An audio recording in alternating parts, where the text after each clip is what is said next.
Today, the subcommittee will convene for open hearing to receive testimony from the Honorable Pete Hegseth, Secretary of War, General Dan Caine, Chairman of the Joint Chiefs of Staff, Mr. Jay Hurst, performing the duties of Undersecretary of War Comptroller.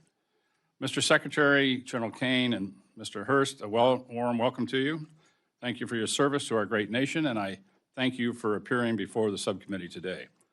I want to first acknowledge the extraordinary demands we place on all our volunteer force and the military families who bear the weight of service alongside their loved ones. Quality of life and care for our service members and their families are central to our mission to continue to ensure the finest fighting force in human history. We owe everything to their sacrifice and send our thanks that they have answered the call to serve. This hearing addresses issues that are deeply interconnected and collectively define the national security challenge of our time. Let me begin with the budget. We want to be good partners with the department to ensure that our men and women in uniform have every resource they need. But I have serious concerns about how this bifurcated budget splits discretionary and mandatory funding and on some of our highest priority programs. We have significant gaps in needs for our warfighters that we had to address in the FY26 appropriations process because of the way mandatory was requested and enacted. The subcommittee needs to understand how the resources requested in this budget translates into real, measurable improvements in warfighting capability. We also need to understand the consequences of this funding approach. We owe that level of accountability to the American taxpayers. Next, on readiness.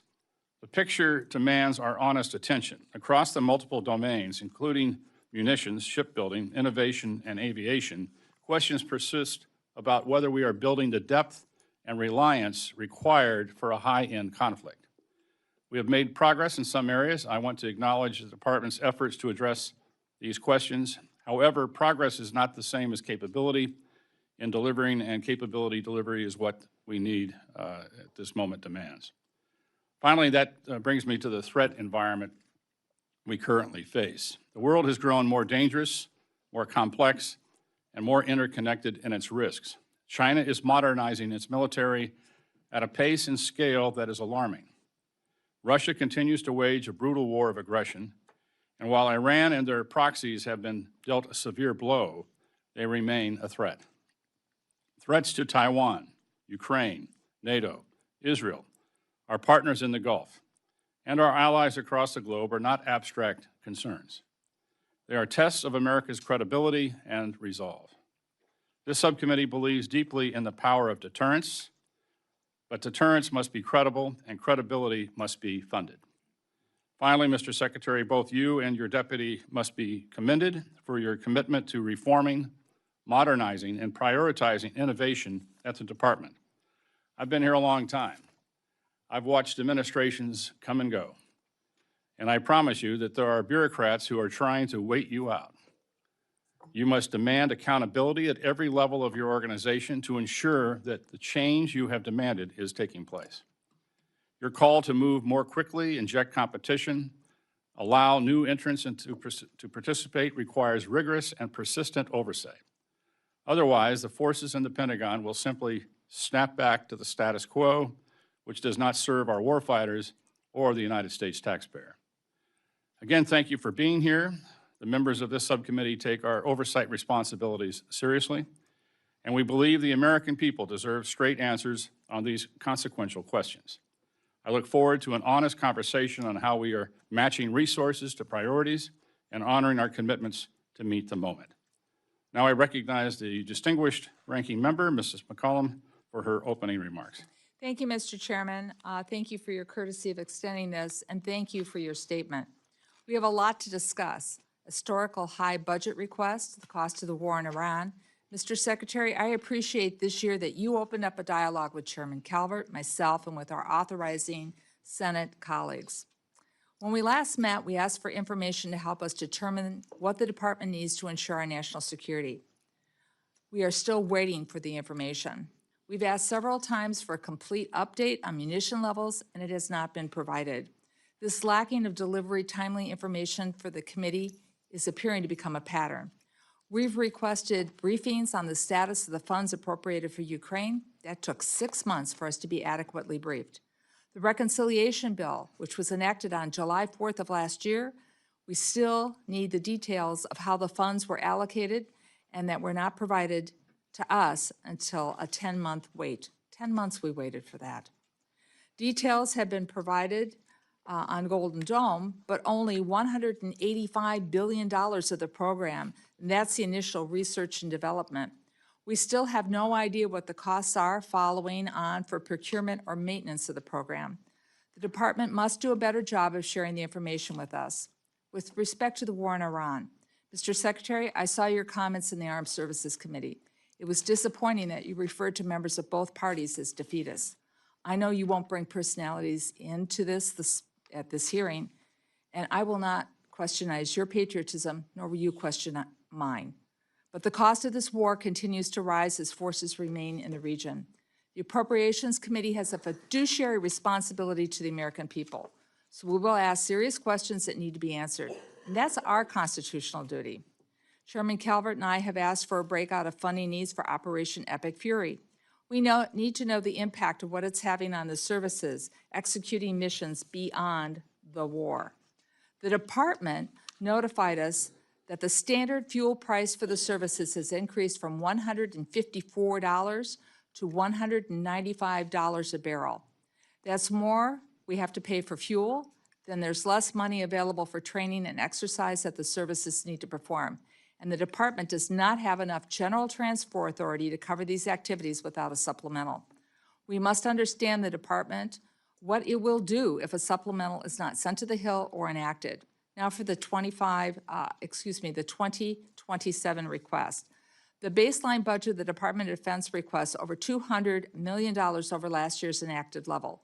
When combined with the mandatory funding for a defense request throughout reconciliation, that's an increase of $400 billion, and that includes military construction. Together, that's nearly 44% increase in defense spending over last year. And the President proposes a domestic investment cut of $75 billion, or 10%.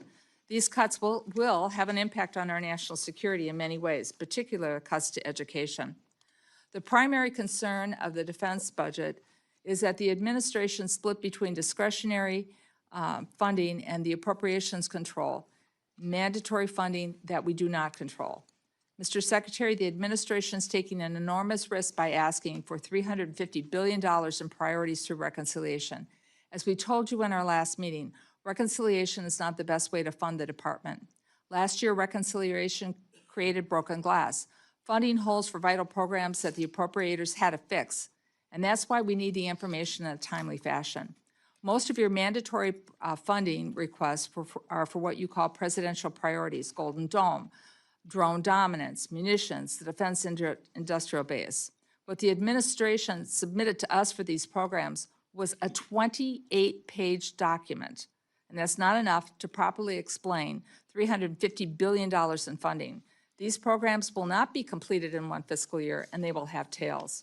That will put our department and our committee in a very difficult situation next Congress.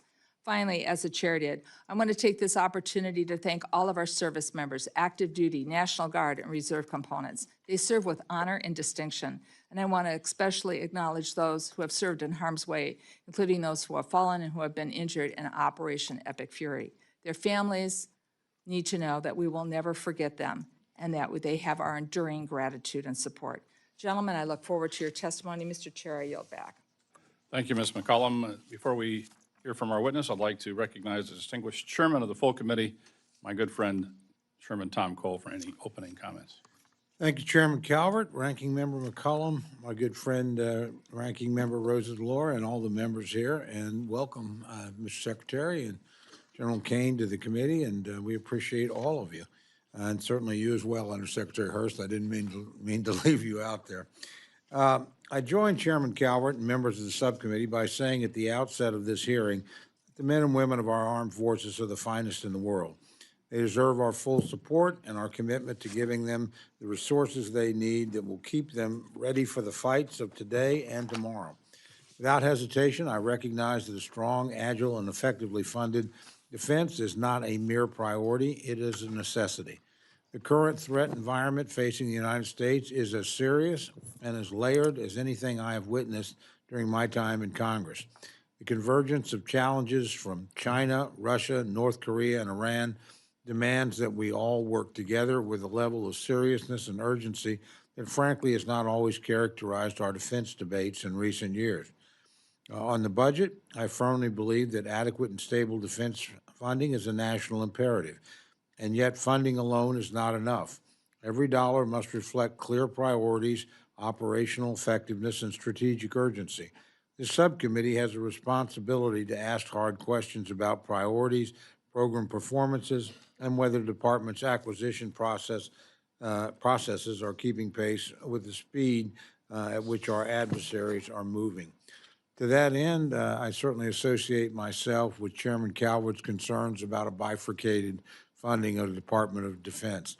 We have questions on the assumption of mandatory funding in the department's request.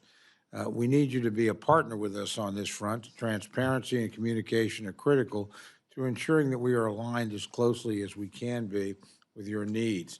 And frankly, I do worry in the future, and I hope you address this in your remarks.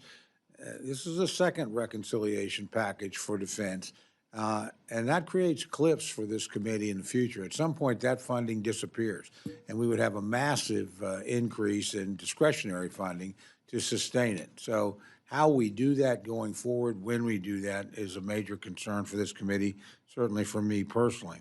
I also want to speak directly about the issue of our allies and partners. American power is most effective when it's exercised in concert with like-minded nations who share our interests and our values. As we look back on 250 years of our exceptional history, the truth of that statement is apparent over and over. From those who stood by us in our fight for independence to the shared mission against evil during World War II, tyranny falls when free nations stand together. America first has never meant America alone. American strength is not diminished when allies shoulder their share. It's multiplied, and we must continue to sharpen our strategic advantages. And I commend you for working to make sure that our partners are beginning to step forward. NATO remains a critical pillar of collective defense, while our alliances across the Indo-Pacific are indispensable to building a credible deterrent against rising aggression in that region. I'm interested today in hearing how this budget strengthens those partnerships and how the department's working to ensure that our allies are investing at levels commensurate with the threats that they, as well as we, face together. The bottom line is simple. We always hope for peace while maintaining the strength to defend it. We're committed to ensuring our military remains unmatched, our adversaries deterred, and the American people protected. Secretary Hegseth and General Caine, we look forward to your candid dialogue. The American people are counting on us to get this right, and I look forward to being a partner with you in that effort. Again, I thank you for being here today, and I thank you all for your distinguished service to our country. With that, Mr. Chairman, I yield back. Thank you, Mr. Chairman. I would like to turn now to the ranking member of the full committee, Mr. Lauro, for any opening comments. Thank you very much, Chairman Calvert and Ranking Member McCollum, and good to be with you, Chairman Cole and Secretary Hegseth and General Caine and Undersecretary Hurst. Welcome to the committee. The President is requesting $1.5 trillion in defense funding for the coming fiscal year. $1.5 trillion is an extraordinary sum of money. Congress and the American people have concerns about what you plan to do with this money. In fact, we have concerns about what you are doing with the more than $1 trillion you already have from last year's appropriations and reconciliations bills. How much will the President's, quote, skirmish in CENTCOM cost? I know at a recent hearing, $25 billion was cited, but we don't know what that includes or for what time period. This was only supposed to last 6 weeks. We have thus far been unable to get any reliable information as to the true cost of this war. The current ceasefire is tenuous at best, with attacks on Gulf nations happening just over the weekend. The President tweeted he will not support the latest communication from Iran. which we might agree with if we knew what was in it. But there has been a consistent lack of transparency since this war began. Media reports suggest there is intelligence that indicates Iran can survive for months at the current standoff, which means the cost of deployment of 50,000 service personnel with their equipment will only increase, as every additional day this war goes on brings with it additional costs. This administration has not presented Congress with any kind of clear or coherent strategy. Week to week, day to day, hour to hour, the rationale shifts, the objectives change. The end game is ill-defined when it is defined at all. If the administration intends to ask Congress for supplemental funding for the Iran war, then you need to come back to Congress and testify on that request specifically so that we and the American people can fully understand what this administration has gotten us into and how it plans to get us out of it. The question must be answered at the end of this crisis. What have we accomplished and at what cost? And before you come to the Congress for additional emergency funding, we need information. Has the department or any of the services utilized mandatory funding for operational activities in CENTCOM? If so, how much and from what accounts? If you can provide us with that breakout, it would be enormously helpful. And again, what is the department's estimate of the full cost of the operation against Iran to date? The $1 trillion allocated for fiscal year 2026, $1.5 trillion requested for fiscal year 2027, and possibly $25 billion for an upcoming supplemental, all as the total debt in the United States has reached 100% of gross domestic product. In other words, the national debt is now larger than the U.S. economy and about twice the historic average, according to the Committee for a Responsible Federal Budget. The defense budget includes requested funding for the expanded Golden Dome for America at $185 billion, though those budget numbers are tenuous. A new Golden Fleet, in which 3 ships are estimated to cost $43 billion, and billions for private equity ventures, which do not have well-defined processes or sufficient transparency. With gas prices and inflation numbers increasing, the American people just want to afford the basic necessities for everyday life. But this administration is not doing anything to help them with the cost of living crisis. In fact, the administration is making the problem worse by proposing dramatic cuts across the board to domestic programs that support American families.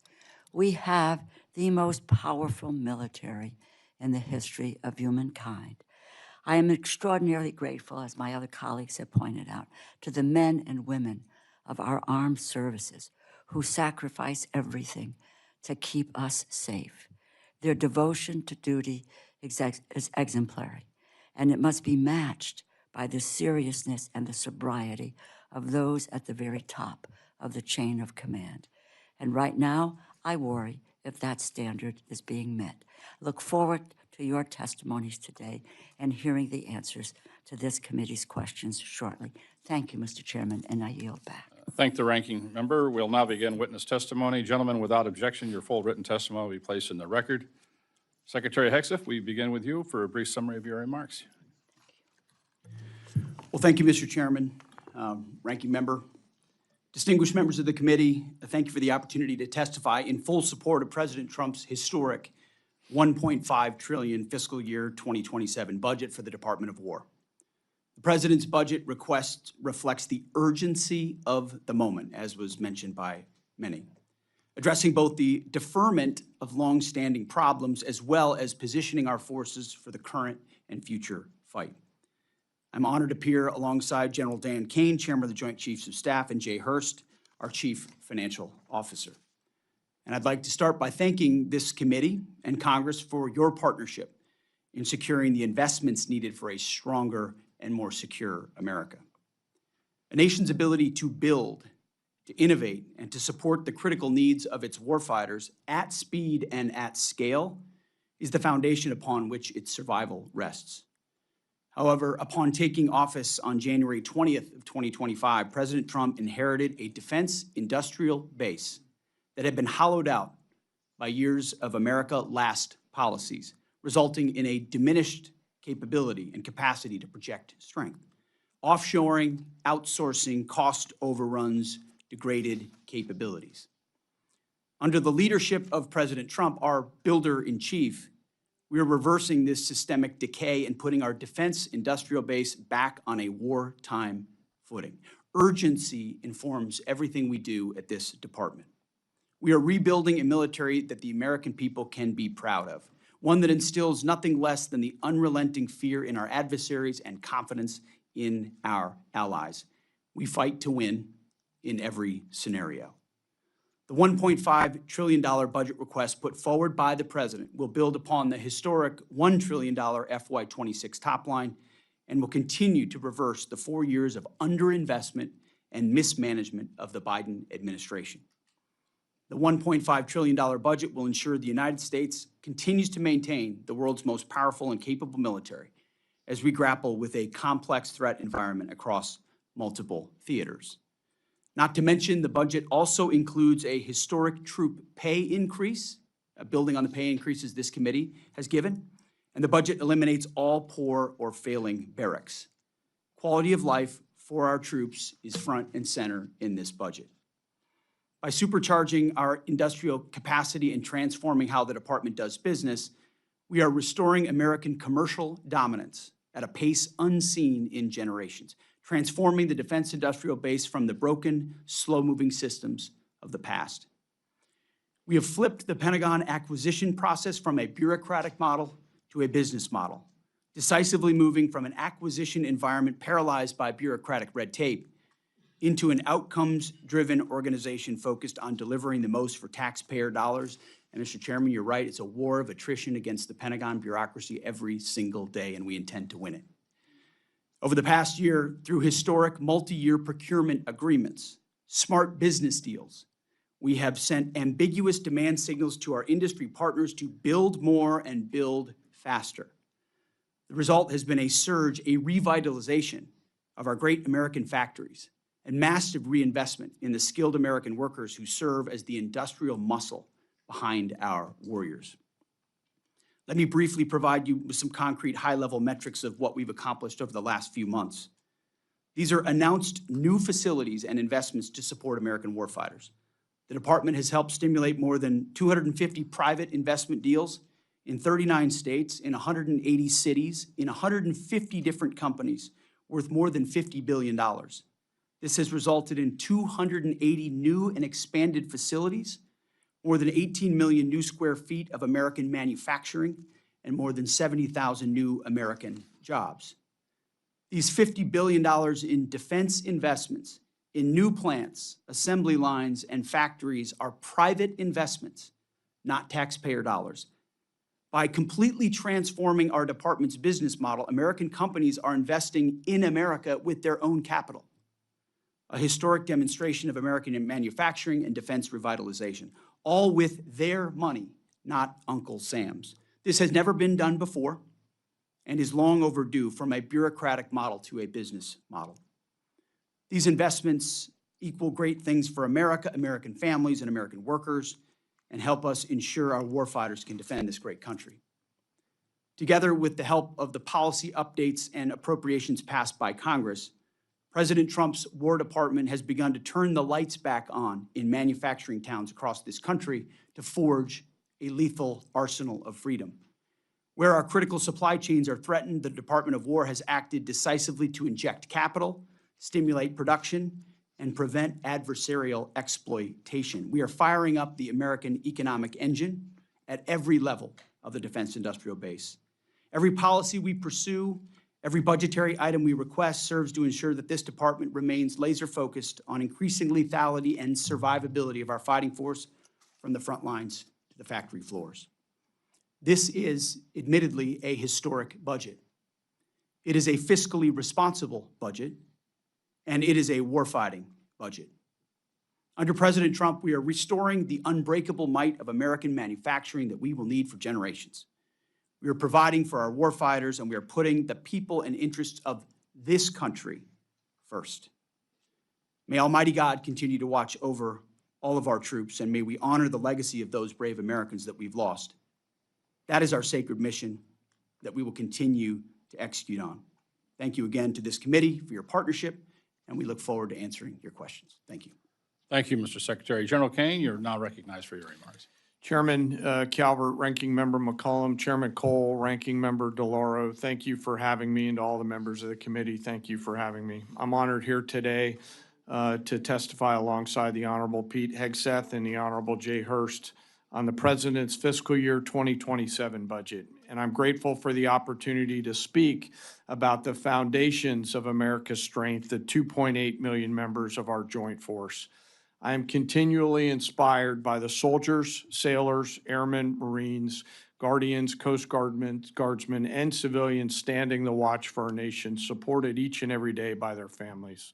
They could have chosen anything in their path of service, but they chose to serve our great country and meet our nation's challenges with courage, tenacity, and grit that's keeping our nation strong and safe. I would also like to express my deep gratitude for the 40 members of the Joint Force who we've lost in operations, combat, and training during my time as chairman, including 14 who passed during Operation Epic Fury, and our most recent loss, First Lieutenant Key, who valiantly gave his life trying to save a teammate while deployed on a temporary duty assignment in Africa, and we continue to hold hope for his teammate. The Secretary and I are deeply grateful for each of them and their families, and their names will never be forgotten. As chairman, my duty is to ensure our civilian leadership has a comprehensive range of options, military options, alongside the associated risks to make the nation's hardest and most complex decisions. I owe the President, the Secretary, and the Congress the truth at every turn, and my blueprint for this approach has always been General George C. Marshall. His firm commitment to civilian control and a nonpartisan military remains my constant standard, and I strive to follow his example by working with each of you and providing clear and candid nonpartisan military advice, and to present this committee with the clearest possible assessment of operational risk and readiness and executability within the unclassified environment that we find ourselves in today. As the chairman said, we're operating in a delicate and dangerous time.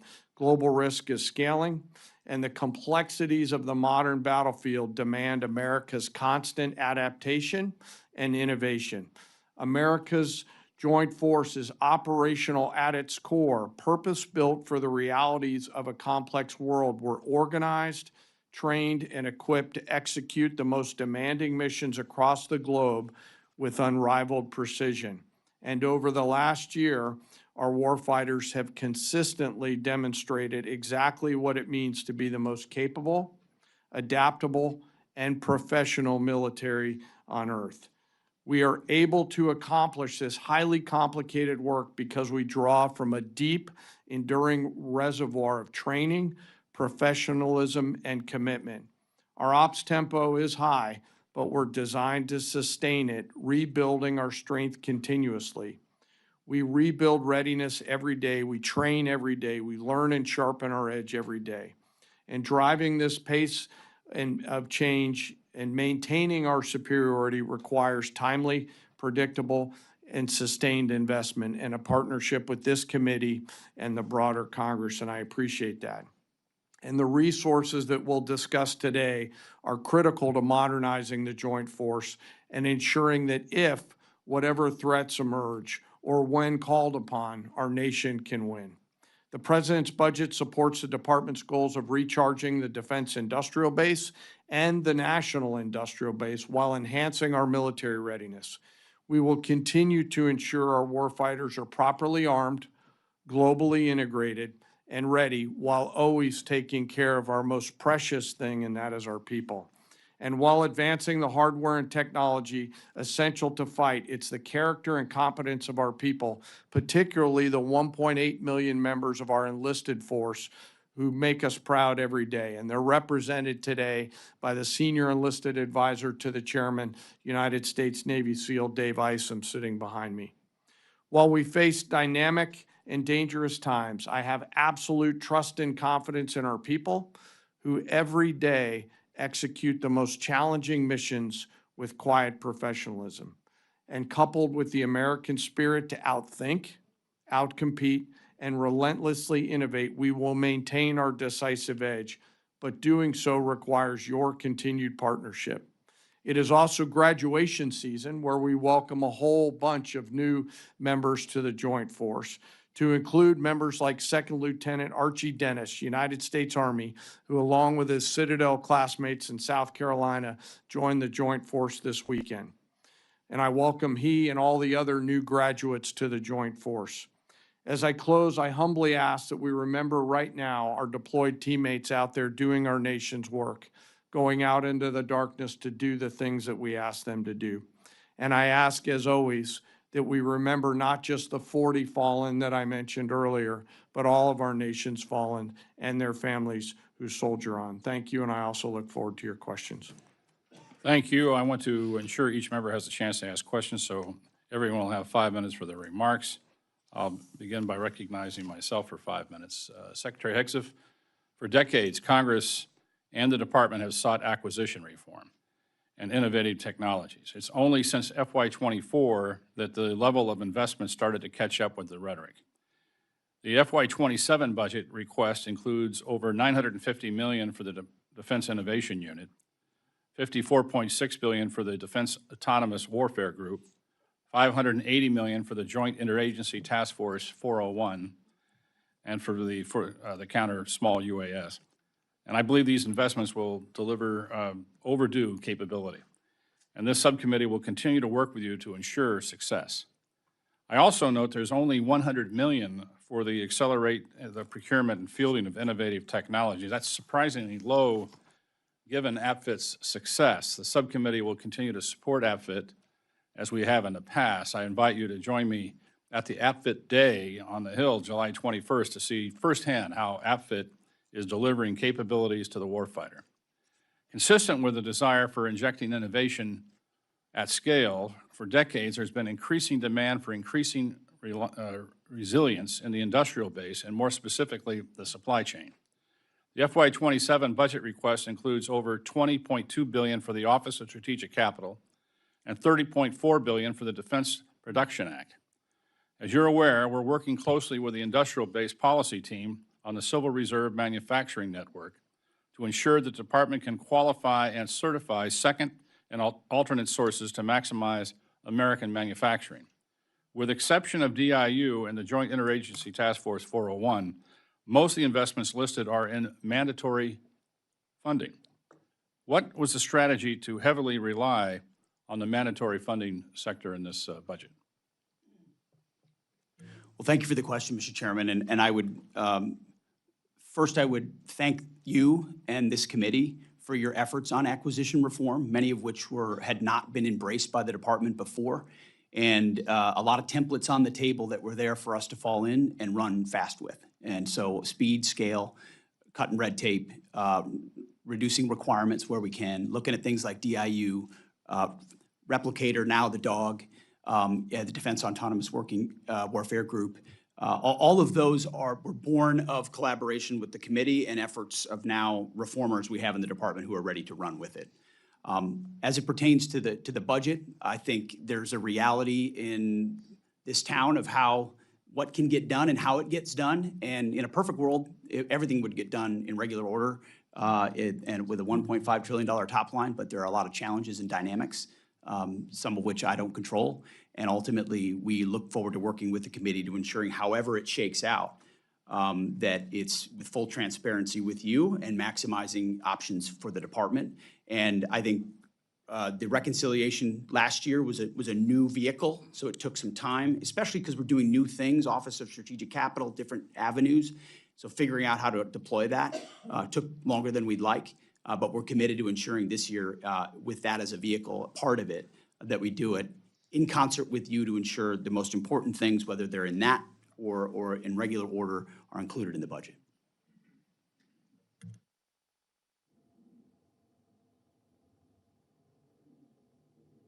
understand the desire for flexibility. I understand why we're breaking this up in order to, into chunks, to, I guess, more digestible to some degree politically. But I would hope we can get a supplemental bill here soon. Obviously, that we know that of the munitions issue, and we know of the cost of this conflict, and we know the cost of other conflicts. And so we need to repay those O&M accounts that are going to be used, I suspect, in order to pay for this ongoing operation. So any idea when we're going to get this supplemental?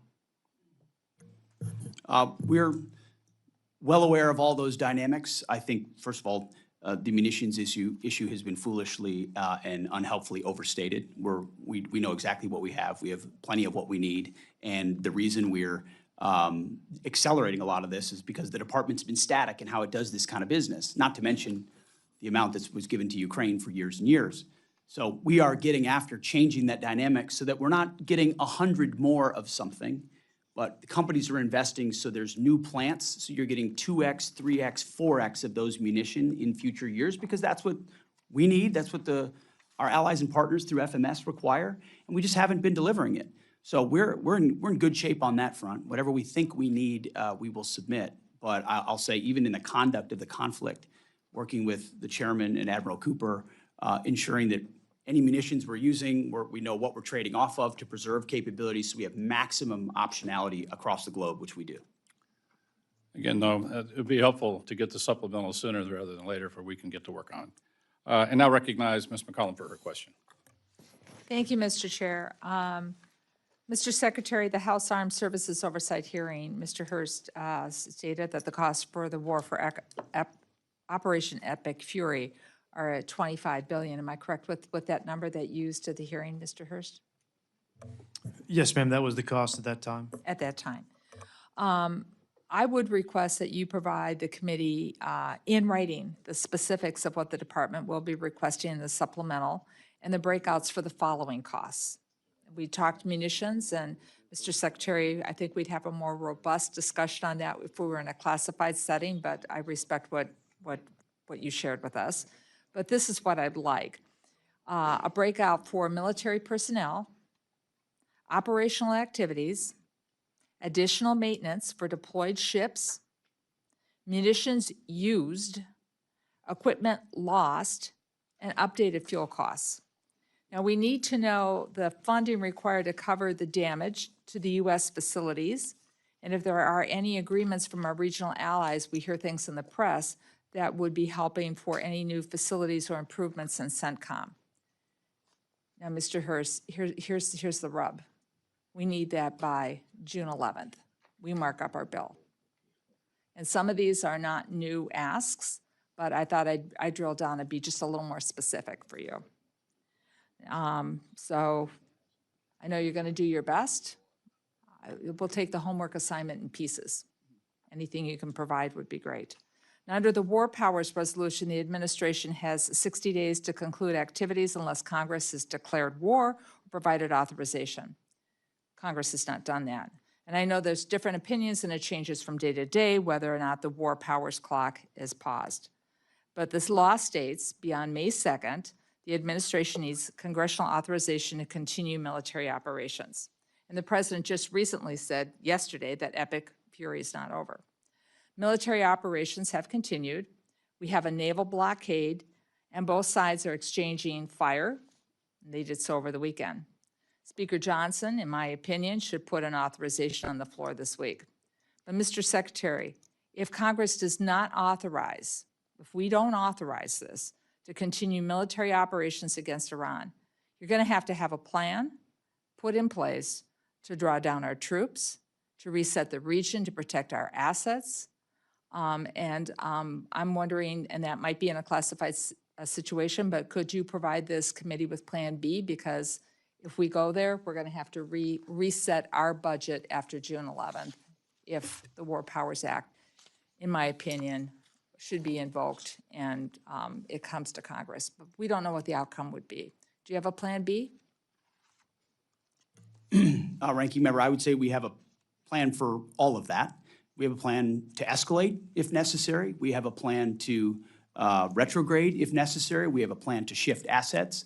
Certainly in this setting, we wouldn't reveal what the next step may be, considering the gravity of the mission that the president is undertaking to ensure that Iran never has a nuclear bomb. Well, Mr. Secretary, as you know, we can be in receipt of that in a different situation, and we would also like that by June 11th. With that, I yield back. Thank the gentlelady. Mr. Chairman. Thank you very much, Mr. Chairman. Mr. Secretary, as I said in my opening remarks, I have concerns about the use of reconciliation. I don't have any concerns about the amounts and the effort to restore the industrial base. You're to be commended for that. And frankly, I think we've underinvested for a long time. So I'm happy to see a robust number. I am worried about the ability to sustain that number through the reconciliation process. At some point, that money disappears. And we'll be, so give me some sense of how much of this reconciliation money is one-time expense that you expect to either use for procurement that you may not need to do again for a long time, or inject in the industrial base. How much is for day-to-day operations that we would need, frankly, to think of as a long-term recurring expense? It's a good question, Mr. Chairman, and I'll defer to Jay on details, but I would say take, for example, the deals that are being cut that will be funded here, that ultimately look at companies that make exquisite weapon systems for us, and they say, in exchange for a 5 to 7 year contract, which committees like this have authorized for us, the authorizing committees, not the appropriating committees, the authorizing committees, and now because they have that clear demand signal, they're able to invest in a new plant and they're paying for it. And that's what I talked about in my open remarks. So they're building 2 or 3 new facilities, but we're committed to paying for those munitions for 5 to 7 years from this budget. And ultimately, but the nice part is we're saving money because there's no inflation. It's at the cost of it today, even when we buy it 7 years from now. And that's why you're seeing a $331 billion in munitions as part of this budget. There's a rocket fuel component to this, given the underinvestment that exists inside this budget. There will be some tail, obviously, and as I acknowledged up front, a higher top line from this department's perspective is always a welcome thing. But the intention is not to get anyone stuck in a certain place, but to address the needs of the moment, cut different deals, create new dynamics where companies actually invest. So we have, this committee knows the exquisite munitions that we're going to be using 5 to 7 years from now, no matter what. It's about time we look into the future the way we are with this budget, but you have to fund that. And so I think that's a big chunk of an increase that you see. I mean, if you're investing in the shipbuilding industrial base, the defense industrial base, housing and barracks, all of that increase troop pay. We're looking at increasing the top line of the entire force by 50,000 troops. That's an investment into the future. So I would acknowledge that a lot of this does have follow-on cost. But some of it is something we're going to pay for now and benefit from in the future. But Jay, I would defer to you. Yeah, Mr. Chairman, in this, there's $113 billion for investments in the defense industrial base. I would characterize that as a one-time plus-up for catch-up. $35 billion for FSRM to fix all of our poor and failing barracks and other facilities of the department, and also some catch-up investments in AI and autonomy. And so if you look at what we're doing with mandatory, probably about $200 billion of that is a one-time expense. We come down to 1.23 for a requested top line for FY28. And so we think we can sustain these investments over the FIDAP with discretionary dollars after this. Well, that's reassuring. And again, I don't have any disagreement with what you're trying to accomplish at all. I would remind you that, frankly, the use of reconciliation depends on political support in Congress. It can be very transitory.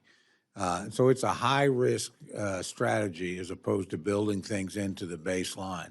But again, I'm supportive of what you're trying to do in terms of recharging the industrial base. I think it's long overdue.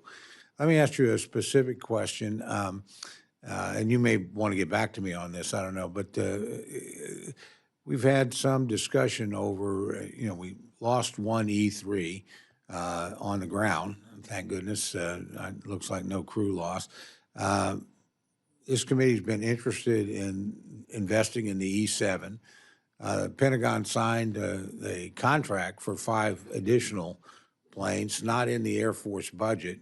Is there going to be a fix to that, or where are we at on thinking about the E7?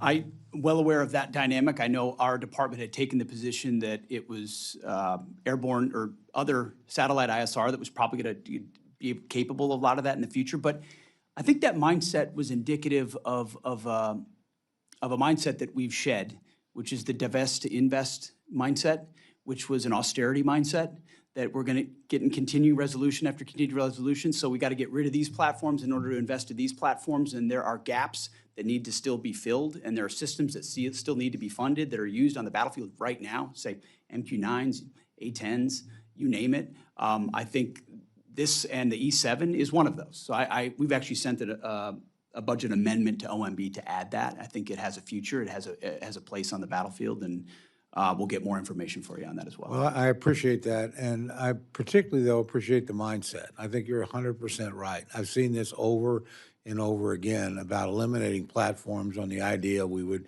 immediately use that money for new things, and quite often it just simply didn't happen. We lost the capability, but we did not move forward with the investment that we needed. So, again, thank you for rethinking that. I've got a lot more questions, but so does the entire committee, Mr. Chairman. So with that, I'll yield back. I just want to make one quick comment when you're talking about the fixing barracks and facilities. I hope we also fix the property management systems throughout the department, which is woefully needs attention. With that, I recognize the ranking member, Mr. Lauro. Thank you very much, Mr. Chairman. Mr. Secretary, the national security strategy says American national power depends on a strong industrial sector capable of meeting both peacetime and wartime production demands. And the national defense strategy directs DOD to, quote, supercharge the defense industrial base. DOD's 2027 budget overview appears to use that same framing. Yet, your department's budget request cuts over $5 billion from the industrial base in the aviation sector alone, effectively shutting down all current Army aviation platforms. These are current production platforms the force relies on for lift, for sustainability, disaster response, homeland missions, et cetera. How did the department arrive at the conclusion that reducing procurement for these Army aviation platforms strengthens rather than weakens the aviation industrial base? Well, I very much appreciate that question, and I actually think it's something we're taking another look at. I think it's not that every aspect of, there are some very good things in the Army Transformation Initiative, and there are some things that we've needed to get another look at.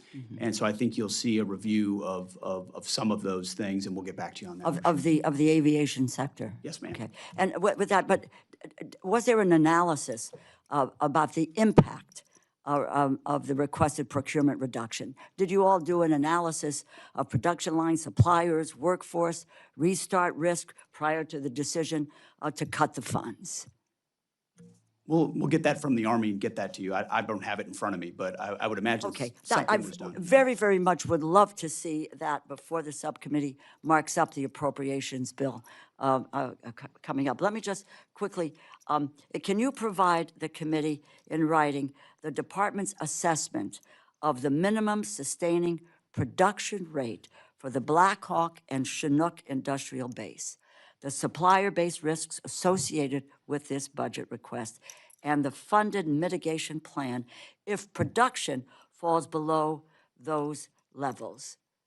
Can you provide us with that information? I think that's critically important. I think we should get that to you, and I think those platforms are critical to the force right now, and we need to make sure we're able to sustain them. I think you made the point, you all, that industrial-based readiness is a strategic issue. It's what the national security strategy, recognizes, and I look forward to hearing, more about how cutting the $1 billion in the base investment aligns with that shared goal. Let me just, a question to you, General Caine. Despite the precipitous drop in procurement for Army aviation platforms, your budget request invests heavily in modernization. I'm a believer in modernization. I think that's necessary. I support investing in future capability, but Congress also has to understand the transition risk. The department is asking us to accept reduced procurement of aircraft the force uses today while relying on future systems that are not yet fielded. And General, from a joint force readiness perspective, what is the department's plan to avoid a mobility lift sustainment gap if current aviation capacity declines faster than replacement capability arrives? What are the decision points where the department would revisit the reductions if future vertical lifts schedules slip, if costs rise, or operational demand remains higher than expected? Well, Ranking Member, I appreciate the question, and anytime we're looking at military options to our political leaders, we do bake in and can carefully consider that transitional risk because it links back to risk to force, our military forces, and risk to missions. And as we look forward over the life cycle of this budget and beyond into the FIDEP, you know, we're always looking at the evolution of those operational plans and then the decision points along the way to make sure that we can match the combat capability and capacity required to achieve the desired effects that are baked within those operational plans across the COCOMs. And I commend the Army, who's looking closely at the two platforms that you're most interested through your line of questioning, and the work that Undersecretary Obadal has been doing to look at rotary wing lift requirements as we move to the future. But in the end, we have to have mobility on the battlefield. It has to be survivable in the conflicts and engagements it will have, and so we remain very closely focused on those requirements, ma'am. Well, I appreciate that, and my only concern is not whether modernization is important, but I understand with some of those efforts that we are looking for a future date is next year, the year after, so forth, because it's not been fielded. But what we need to take a look at, and I think you understand this, is whether the department is managing this transition in a responsible way. In my view, what we cannot afford to do is to create a near-term aviation gap. We weaken the supplier base and then ask the Congress to come back and rebuild that capability and that capacity at a greater cost. Because when you destroy the infrastructure, it's very, very difficult to bring that back and the skilled workforce that it takes to deal with that. So very clearly, this information, and if you can supply this to our committee, would be very, very helpful in our moving forward. I yield back, Mr. Chair. Thank you, Gentlelady. Mr. Womack. Thank you, Mr. Chairman. You know, you thread a very difficult needle in that, and there's been a lot of comments made, and I associate myself with a lot of these comments on the fact that here we are trying to figure out a base budget at the same time of a supplemental and at the same time talking about reconciliation in order to be able to meet the needs of the joint force going forward. And my friend, the ranking member of the full committee, talks about capability gaps. When you have to do it this way because of the lack of certainty and the political dynamics around this dais and, of course, throughout Congress, there are going to be gaps in capability. Is that correct, Mr. Secretary? I mean, we do everything we can to try to minimize that by planning what could play off against something else, but inevitably there are places where we have to make adjustments. You're right, sir. I want to get somewhat parochial here for just a minute on the subject of our reserve component, and this question would be for General Caine. Last month, 22 adjutants general, all of those who command fighter units in their state, signed a letter to Congress calling for multi-year procurement authority to buy between 72 and 100 new fighters annually. 13 of 24 fighter units lack recapitalization plans. On the Army side, all of our states suffer from a lack of reimbursement for responding to the call of their communities. Between fiscal 20 and fiscal 24, over $71 million was paid by states to the Guard, but the Guard never saw that reimbursement. As you may know, any non-federal entity reimbursing a federal entity causes the funding to go to the Treasury, and NGB never sees that reimbursement. Our Guard is paying to respond to a disaster out of O&M funds, then having to pay more to maintain it. As the primary combat reserve for our active force, the Guard continues to play an outsized role in the nation's defense. In fact, General Nordhaus recently said that our National Guardsmen are fully integrated as part of the joint force in Operation Epic Fury. So here's my point. The Guard and Reserve are being asked to do more. Epic Fury, Midnight Hammer, border security missions, domestic deployments, and the many all-hazard responses across the 54. They are as much in the fight as the regular component. So, what is the department's plan to ensure that the Guard and Reserve are recapitalized, maintained, and reimbursed at a pace consistent with their operational role in the national defense strategy? Sir, I'm assuming that question's coming to me since you're looking at me. You would be correct. Yeah, yes, sir. Thank you, sir. You know, as a member of the Guard, a proud member of the Guard, I'm mindful that every day when you mobilize the Guard, you mobilize the United States people. And they are now much more than a tactical reserve. They're a strategic reserve. The decisions on recapping the fighter community live obviously within our civilian leadership, but the requirements that they're out there getting after every day, as you alluded to, sir, are substantive and long-lasting beyond just the Title 32 force. What I'm always inspired by is the professionalism of the Guard and the reserves, who get more out of an airplane than one might think. I mean, I go out there to Andrews often and still get to fly, and my crew chiefs are master sergeants and senior master sergeants who've been on a particular airplane for a long, long time. So they'll continue to force extend that capability due to the professionalism that they have. It doesn't mean we don't have to take a hard look at recap and make sure that the fourth generation airplanes are on a pathway to fifth and sixth gen as the department continues to look at what we're solving for. Mr. Chairman, if we have another round of questions, I'll come back with another, because my next question is probably not going to yield me enough time, and I'll yield back the balance. Mr. Cuellar. Thank you, Mr. Chairman, Ranking Member, Mr. Secretary, all of y'all. Thank you and all the men and women, thank you for your service. I want to ask you about the Western Hemisphere. I want to talk to you about Mexico and then the border. First of all, thank you for the work that y'all are doing in the Western Hemisphere. I've always said that we're looking at other parts of the world. We have to look at our own backyard, and we got to make sure that the Western Hemisphere is working with us. So thank you for that. Anything y'all want to add to the work that y'all doing there, I would ask you to talk to us a little bit about it. Mexico is the other one, very important part of us.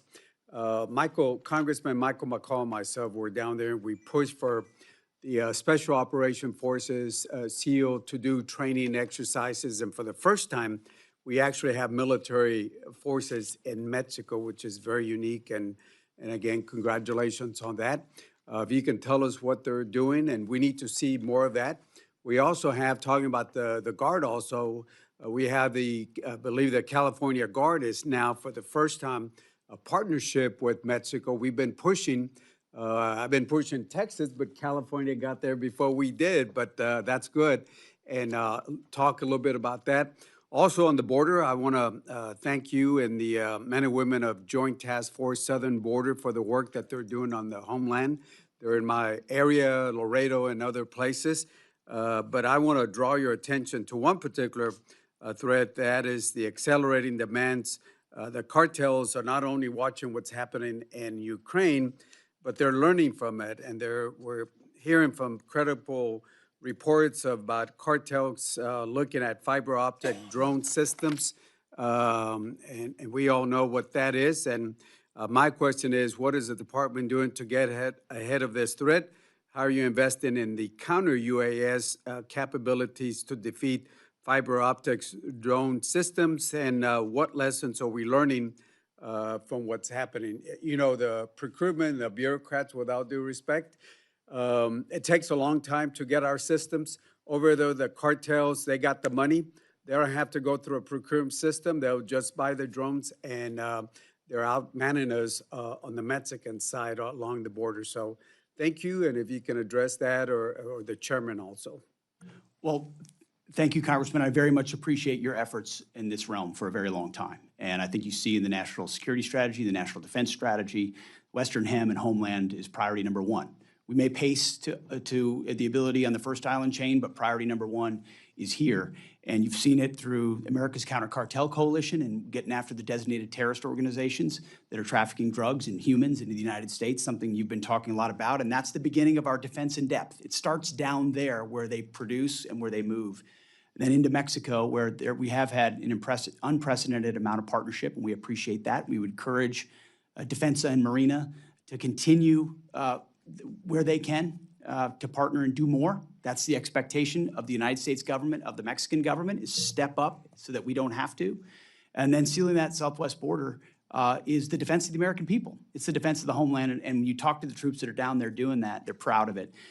We also have multiple national defense areas there, which are controlled by DOW, where we can do rapid testing on counter UAS, JIATA 401 capabilities. So we're using those places to streamline the process by which we see what the cartels are trying to do and get after it with new capabilities that we can then field elsewhere, also learning from Ukraine in the process. I would defer to the chairman.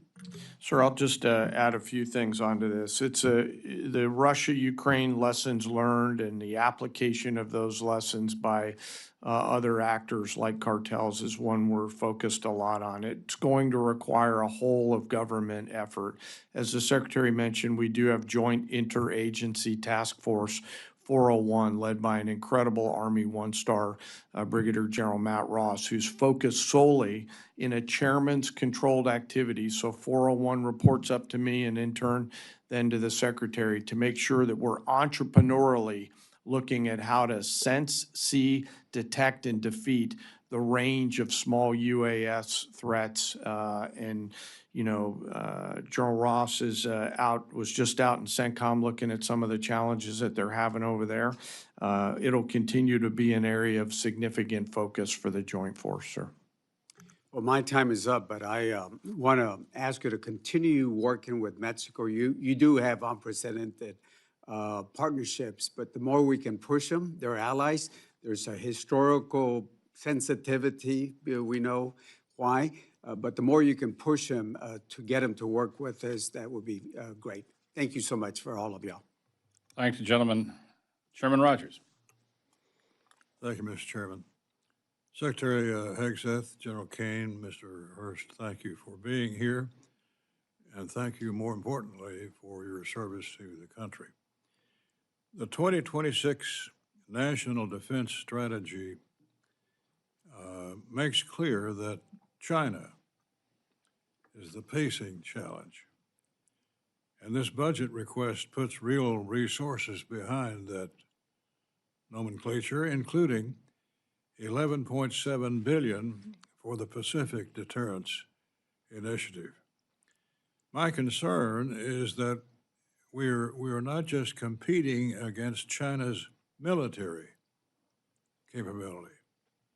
We're competing against the speed at which China can build, replace, and influence. Where are some capability gaps when it comes to a potential conflict with the PRC? And General Caine, how will your priorities posture the joint force to close those gaps? Chairman, thanks for the question. The speed at their production capability is one of the reasons why I'm grateful for the full team's partnership on speeding up the U.S. defense industrial base efforts, as well as the national industrial base efforts. And I'd really like to thank those mom and pop machine shops and second, third, fourth tier suppliers that live in all of your districts who are also increasing speed and capability without losing quality across the entirety of our manufacturing system. And it's going to require all of that. And when we look at the range of capabilities that we must have to be properly armed and globally integrated, that extends to things like, long-range fires and really an ability to arm our joint force to win from the seabed to cislunar space in every single domain in there. And I'll defer to the comptroller and to the secretary to talk about the particular elements, but the goal is the range and mix of capabilities that create outsized dilemmas for Xi Jinping and others that are out there to ensure that we maintain and sustain deterrence. Thank you. Amen. Thank you. Second, the war between the U.S. and Iran reinforces an old lesson, which is that modern conflict comes down to attrition. China has been able to produce naval ships at a pace our industrial base can't match. The ships are not as large as ours, but quantity has a quality of its own. How are we postured for an economy of force in the Pacific, particularly if Taiwan is invaded? Well, sir, channeling my inner Clausewitz, which is always something I try to remember, the big moving parts of warfighting. You know, we're not really doing economy of force work in the Pacific. As you alluded to, sir, and others have, it's our primary focus. And so on a daily, on a daily basis, we come to the Secretary with a range of military options across the world so that he and the President can carefully consider those military actions and associated risks. It all comes back to the budgetary tools that you'll hopefully give us and the authorities to achieve those capabilities. And as we look, for example, at shipbuilding, which you talked about, I'm grateful for the work that the Navy is doing to scale that effort to ensure that we offer and continue to offer those range of options to our civilian leaders here in the United States. Quickly to Epic Fury. Our fight with Iran has confirmed what defense planners had long warned about. Iran doesn't need a peer military to cause serious problems. His playbook to cheap drones built from commercial parts, sea mines in contested straits, fast attack craft, and anti-ship missiles. The war also confirmed a harder lesson. Even with overwhelming firepower, the side that runs out of munitions or air defenses first loses. Are we, Mr. Secretary, are we secure in that point? Absolutely. And we are winning, have won every component of what we fought in this conflict. Iran knows that based on the incredible degradation of their capabilities, and which is why we saw them wanting to come to the table. How this gets resolved will be on our terms, on President Trump's terms, and we have all the munitions and capabilities necessary to enable that. Thank you. Yield back. Thank you, gentlemen. Mr. Aguilar. Thank you, Mr. Chairman. Thank you all for being here. Mr. Hurst, on April 29th, as you indicated to the ranking member, you said that the Iran war had cost $25 billion in total. You reaffirmed that today. Do you have any other updated costs or projections since that testimony that you've given? Outside reporting estimates have indicated that the war costs could be $1 billion a day. Do you have anything to share? Yeah, thanks for the question, sir. So at the time of testimony in front of the House, it was $25 billion. But the Joint Staff Team and the Comptroller Team are constantly looking at that estimate. And so now we think it's closer to 29. That's because of updated repair and replacement of equipment costs and also just general operational costs to keep people in theater. Thank you. I appreciate that. Mr. Secretary, when can you share more formal accounting on the cost of the war with Congress and with this committee? We'll share what we can. I think we've updated on that number this morning, but when it's relevant and required, we will share it. I think this would be the format that it would be required. Mr. Secretary, on that same day, April 29th, you testified that the current ceasefire meant that the 60-day calendar with the War Powers Resolution was paused. Who are the parties to the ceasefire? Well, right now, we are in that same ceasefire as of right now. That wasn't the question. Who are the parties to It the would be the ceasefire? United States and the regime in Iran.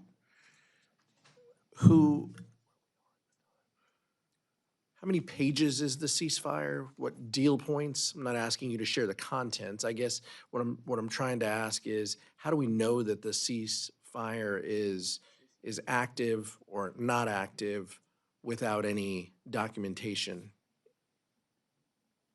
We know it's evident, and the ceasefire is in effect. But is it pages? Is it 15 points? There's been different points that have moved around.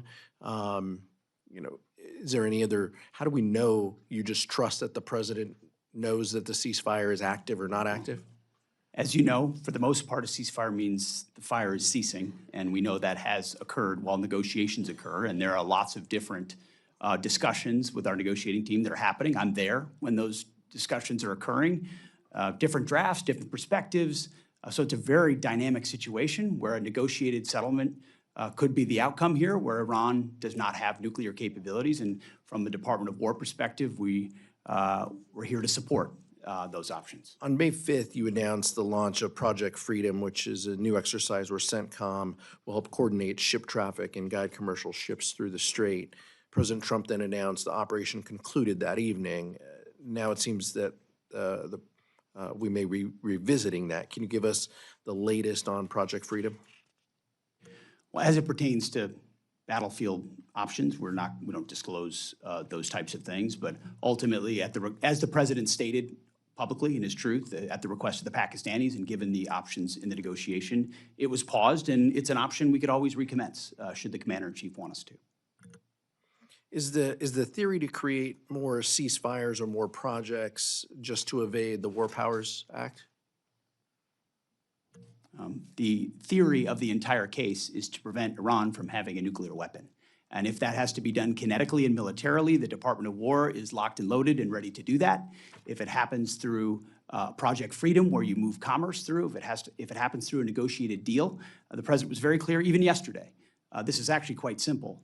Iran will never have a nuclear weapon, one way or another, and we're here to support as one tool of the whole of government to make that happen. General Caine, the depleted munitions have been a subject of some of the discussions that you've even heard here today. With respect to stockpiles that we have around the world, key regions like the Indo-Pacific and the Middle East, can you give us an update? What are you hearing from the combatant commands about their munitions status around the world? Well, sir, we have sufficient munitions for what we're tasked to do right now. That's what I hear from the COCOMs. What I will say is I will always want more, so I appreciate the effort of this committee and the Congress. We're always going to want more munitions. Secretary Hegseth, what are you doing to support the involved services to recap their losses? We're submitting a $1.5 trillion budget that'll remake the department and ensure that every warfighter in the future has exactly what they need, and we're never in a fair fight. And I take issue with the characterization that munitions are depleted in a public forum. That's not true. And ultimately, we have all the munitions needed to execute what we need to execute, and we're going to ensure that we supercharge that going into the future. I think you've heard differences from both sides of the aisle on that point. Yield back, Mr. Chairman. Thank you, gentlemen. Judge Carter. Thank you, Mr. Chairman, and welcome to each of you. We're glad you're here.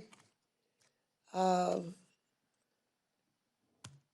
off with something I'm concerned about. Mr. Secretary, my MilCon VA subcommittee is aware of living conditions of the 68W combat medic students at the Joint Base San Antonio. Frankly, they're very unacceptable and quite unlivable. As chairman of the MilCon committee, I'm deeply concerned that there appears to be no imminent path forward to fix these issues. What actions is the department taking to improve these living conditions and ensure our soldiers receive safe and dignified housing not now and not in the years to come? Our budget cannot fix that. It's not, we don't have enough money. You got all the money. What do you think about that? First of all, let's fix that whatever unit that is, we want to know about it, and we're going to get a team out there right away to address it. And we've used discrete examples like that to find the gaps in why we're not getting at it on a more holistic fashion. Because we've came in on a huge deficit of maintenance on barracks and housing. This Believe me, I budget, know that. this budget funds that.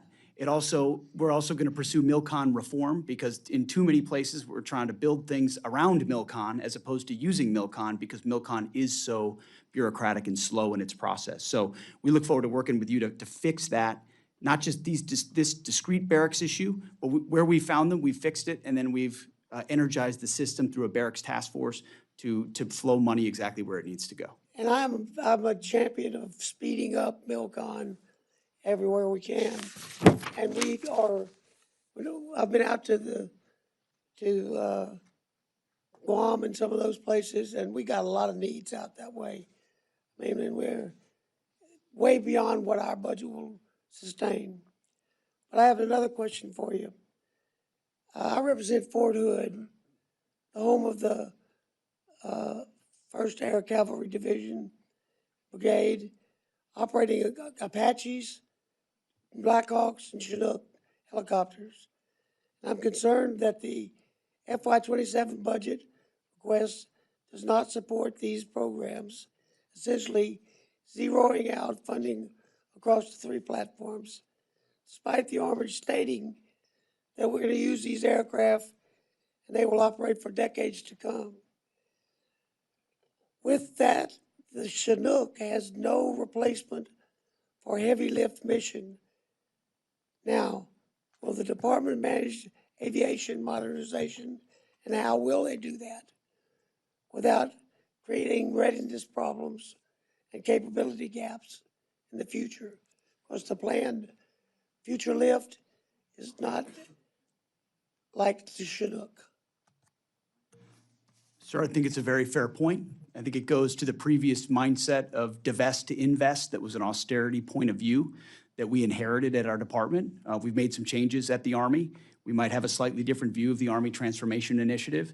Some of it is very good. There's a lot of goodness in there, but I think there are some things that assumed future platforms that may not be there yet. Take the Apache, for example, which our warfighters rely on and love. Take the Chinook, which is used all the time. We need to make sure we've got something there for it before you divest, or we're not investing in that capability. So we look forward to reviewing that with you and ensuring that we don't have a gap. Yeah, because the budget doesn't have anything, it zeroes out all 3 of those as far as we read it.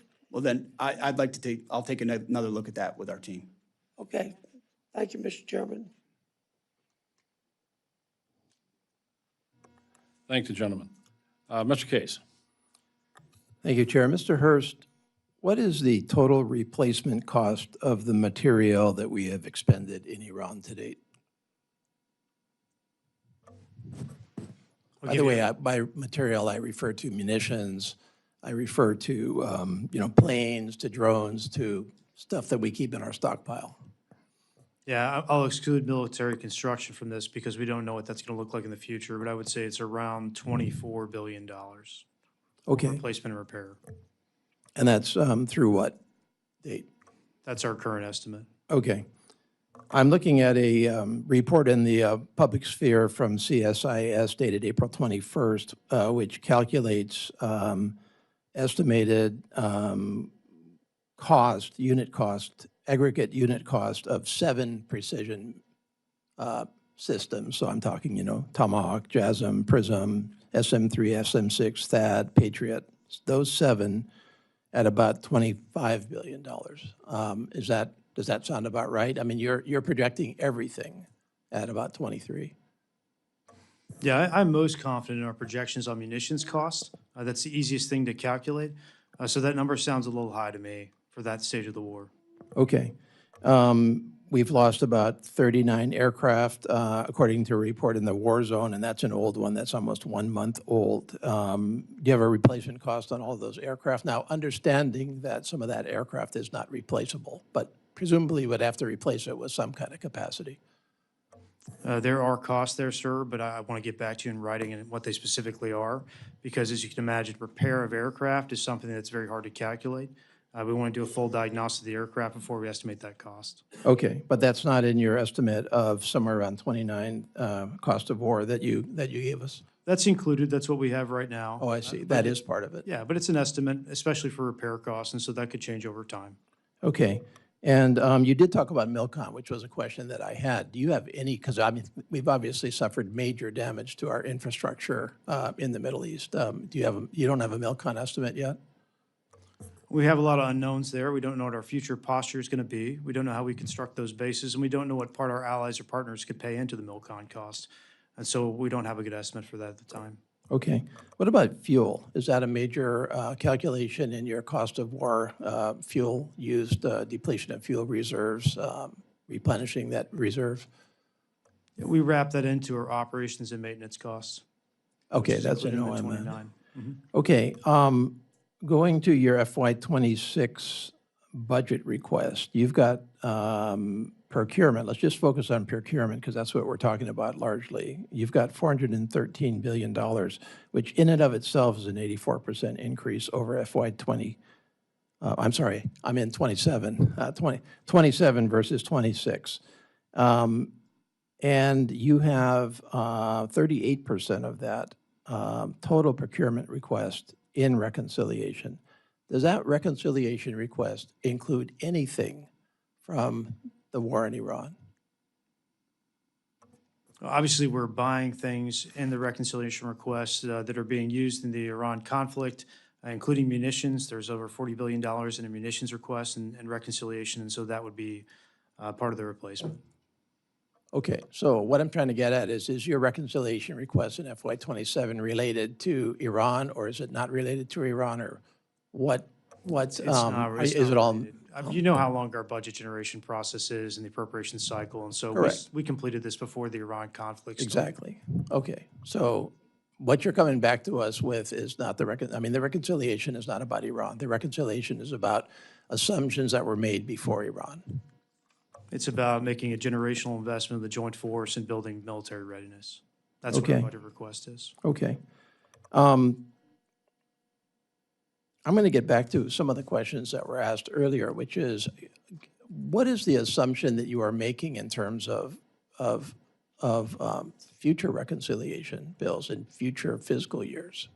How much of this is loaded into this particular fiscal year? You had a big reconciliation last year, which was portrayed in the same light, and now you're coming back for a huge one this year. Is another one on the horizon next year then? For our budget request for '28, we expect to request that as discretionary only. And I believe the top line for that is 1.23, which will be our request that year. Okay, I yield back. Thanks, gentlemen. Mr. Diaz-Balart. Thank you, Mr. Chairman. Thank you, gentlemen, and more importantly, the folks that you lead. The federal government does a lot of important things, but nothing more important than what you all deal with. Let me get back to this hemisphere. I'm very, very grateful that the administration is finally really focused on the Western Hemisphere, and it's actually going to show. We're going to be able to show that it's saving American lives. But let me just to you, Mr. Secretary, let me throw a couple of points and see if you disagree with any of these. And let me talk about the one state-sponsored terrorism in the Western Hemisphere, which is the Cuban regime. Are you aware that they harbor terrorists and U.S. Fugitives from U.S. law? And we can just go through these really quick. Yes, All right. yes, I am. Is it true that the Cuban regime actually shot down 2 American airplanes in international airspace, murdering Americans? I can't recall the precise year, but I believe that is the case. Is it true that that Russian spy ships and warships, including the nuclear sub Kazan, have repeatedly used Cuban ports? That is true, Congressman. Is it true that the site of the Russian Signet complex in Lourdes has once again become a hub for Russian intelligence within Cuba? Well, we've long been concerned that a foreign adversary using that kind of location that close to our shores is highly problematic, yes. And is it also true that now the Chinese also are there? I wouldn't want to reveal anything that should be classified, but we don't want foreign adversaries attempting to use that island. Well stated. Are you aware that, well, you're obviously aware that Cubans, intel people and military folks have been sent around the world because your folks confronted them in Venezuela. But are you also aware that according to Ukrainian intelligence, there are thousands of Cubans fighting for Russia in Ukraine?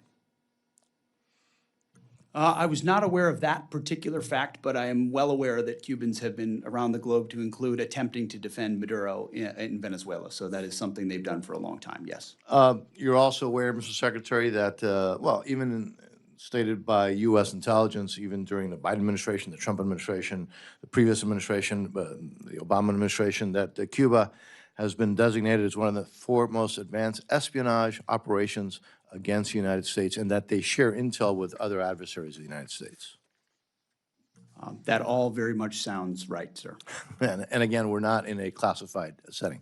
So I'm just considering all those issues and others that we could talk about in a classified setting. Do you believe that the Cuban regime possesses a national security threat to the United States? I do. Let me now focus on Iran, as I have a little bit of time left over. Mr. Secretary, you've been very clear what the goal is.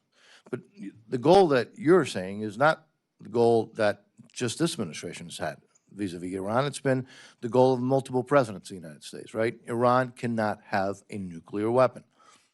But I'd like to also ask you about Iran's offensive ballistic missiles and their offensive drones and their use of terrorism. Are those also issues that would be factors in a negotiated settlement with Iran? Because I don't have to tell you that there have been negotiations ad nauseum with Iran. The Iranians continue to cut deals, and yet they violate those deals. But it's interesting, in the nuclear deal that was cut with Iran during the Obama administration, missiles weren't even in part of that deal. As horrible as the deal was dealing with the nuclear issue, nor was terrorism. And I'm just hoping that those two issues, not only the nuclear deal, which is paramount, but offensive ballistic weapons, missiles, and we saw one that now has a capability of traveling rather far, and also their spread of terrorism. I hope that those also would be factors in any resolution to this issue in Iran, with Iran. Well, sir, we're not the negotiating team, but I can tell you we have world-class negotiators. The core of it is the nuclear weapons issue. Those other factors are always a factor. Understanding that Iran has effectively tried to use the North Korea strategy with such overwhelming capabilities conventionally that no one would dare prevent them from pursuing a nuclear weapon. And it took President Trump to have the courage to make that historic decision. And hopefully we can get that across the finish line with negotiations, which are ongoing right now. Mr. Chairman, my time is up. I yield back. Thank you, sir. Thank the gentleman. Ms. Lee. Thank you, Mr. Chairman. Secretary, Undersecretary, and General, thank you for being here.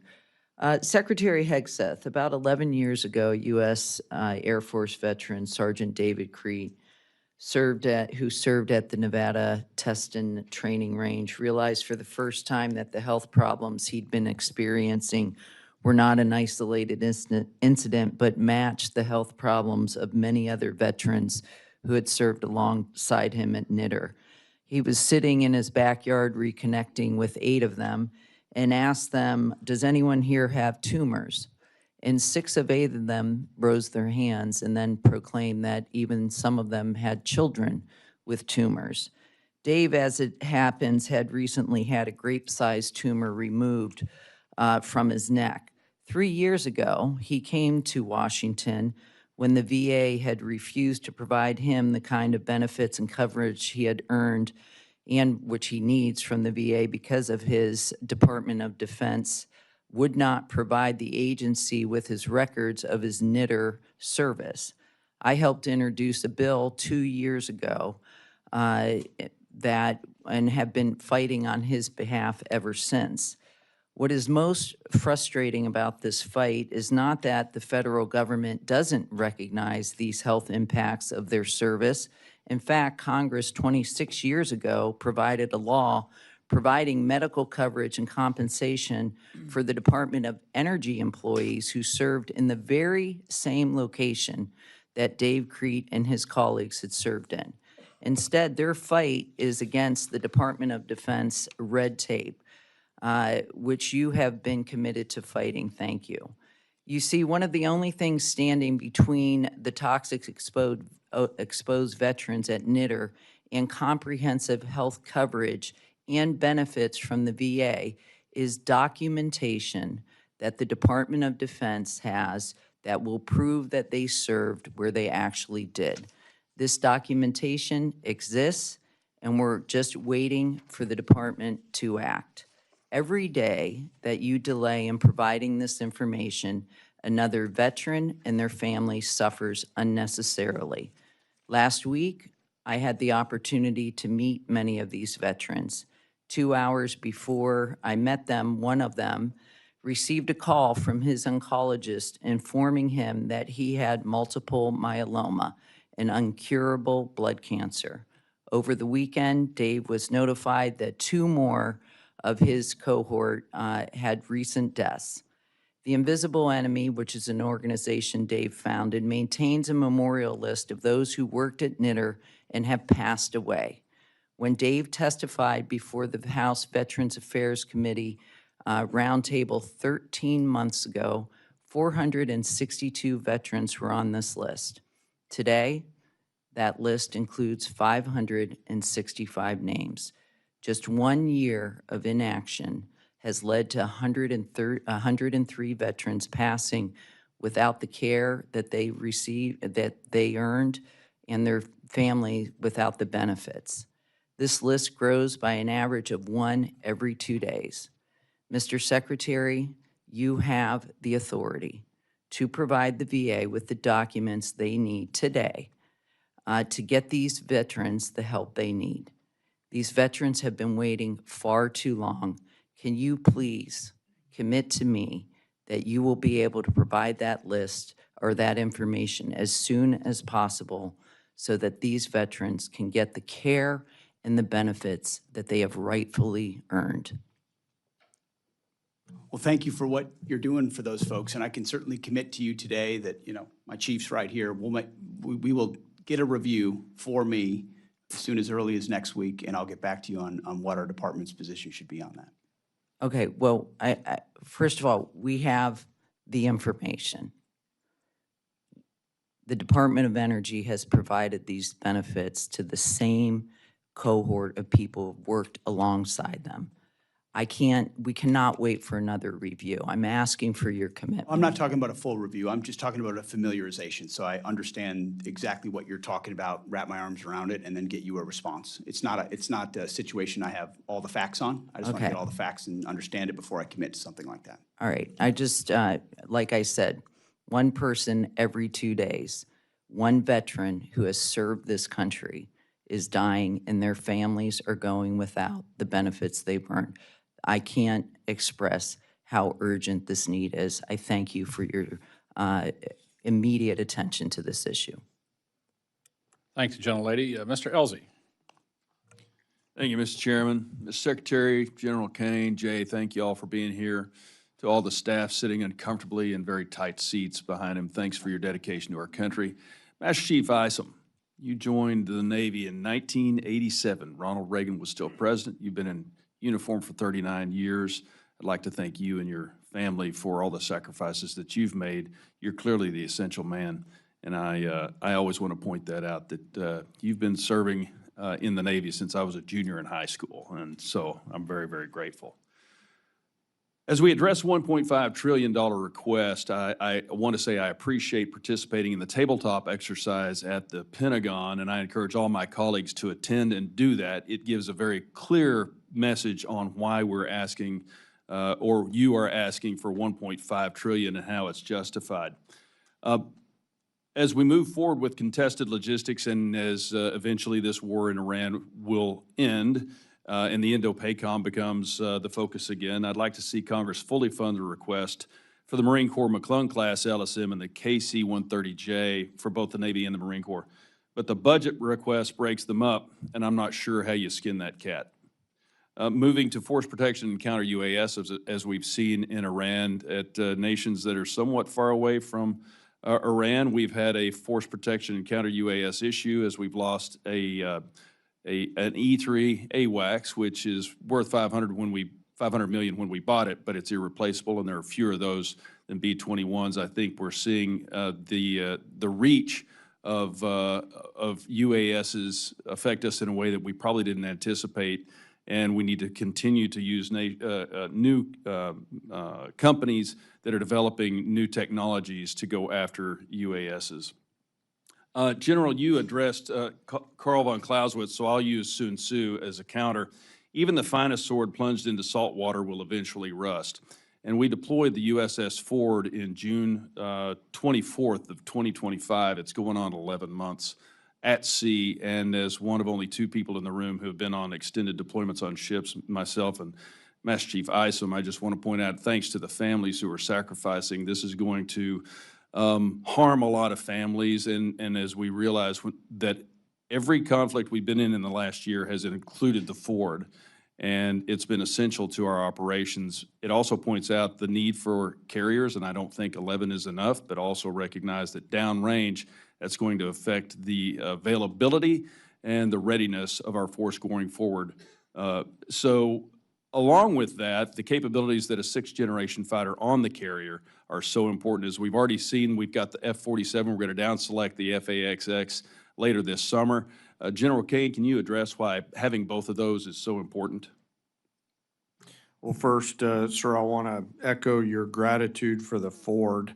Yesterday, the air wing flew off, so we know that Oceana was a very happy place as those aviators fought through 800 feet broken to come up initial as they should after a record-setting deployment, so we welcome the Ford back.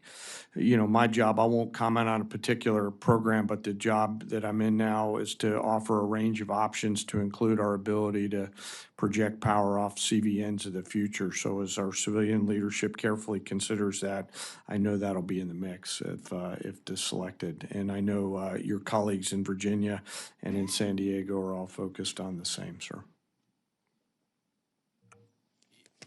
They're going to have similar capabilities, but I think as we switch to the Indo-PACOM region, that as we talk about first, second, third island chains, which for most of the American people doesn't really mean that much, but the ability to have a moving airfield in the Indo-PACOM when we know that the Chinese, our peer adversary, have a number of hypersonic weapons that are going to be aimed at fixed points, such as islands where our forces are. It's just extremely important that we recognize that that a moving aircraft carrier with unique capabilities, which obviously can't be addressed in a place like this, that can shoot from outside the range of the capabilities of our adversaries is extremely important. I appreciate everything that y'all are doing. You are addressing an issue that hasn't been addressed in decades by asking for $1.5 trillion. It's a hard ask.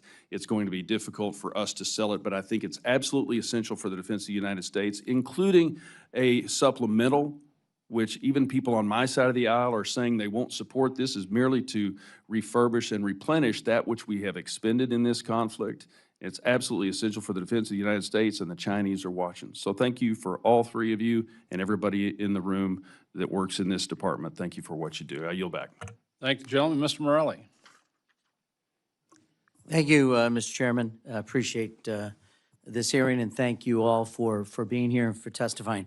I just wanted to make a general observation, first of all. I do get the sense that sometimes people think that critical questions are unpatriotic, weak, or defeatist. I just want to say for the record, I don't think that's the truth. I think it's the opposite. And I appreciate, General Caine, you've mentioned civilian leadership and civilian control a number of times in your testimony this morning. We're the Congress. Civilian control that you have talked about begins and ends here, and that's the way the founders put in Article 1, responsibility for funding and for declarations of war are with the United States Congress. So I want to just mention that because I hear it all the time, and we are not in any way, when we ask critical questions, demeaning or in any way reducing our tremendous respect for the men and women of the military, the joint forces of the United States. So I feel like that needs to be said, and I appreciate the comments that you made, General Caine, about civilian control. Second, as it relates to mandatory spending versus discretionary, I think this is really important. This committee, the Appropriations Committee and the Defense Subcommittee, is given the responsibility by the Congress and by the American people to make sure that we have an appreciation for all the dollars, taxpayer dollars that go into defending this nation. And questions, again, ought to be here. Transparency begins here. Oversight begins here. And mandatory spending avoids the responsibility this committee has to report to the American people on how our money is being spent. So I just, again, want to stress how important it is. I appreciate my friend Mr. Elsey's comments about the $1.5 trillion request. If it is so obvious to everyone and to the American people that that's the dollar amount we need, we ought not be going through this mandatory, discretionary, supplemental. Let's put it all on the table and let's make the case to the American people. You know, we've now waited since February 28th is, by my count, 11 weeks, 74 days since hostilities began in Iran, and trying to get a reporting of the dollars that have been spent in this has been excruciating, and it's been long. I think General Washington reported quicker to the Continental Congress than this has been in terms of reports to the United States Congress. And I would just in the strongest terms urge that we move forward and give this committee a full reporting on what the cost of this endeavor has been. With that, I didn't want to make a quick, you mentioned something, Mr. Secretary, in your opening comments about private companies making private investments in our defense. I assume they're getting compensated for the investment. When you say private investment, are you suggesting companies are making investments for which they will not be compensated? Yes, I am, Congressman. Why would they do that?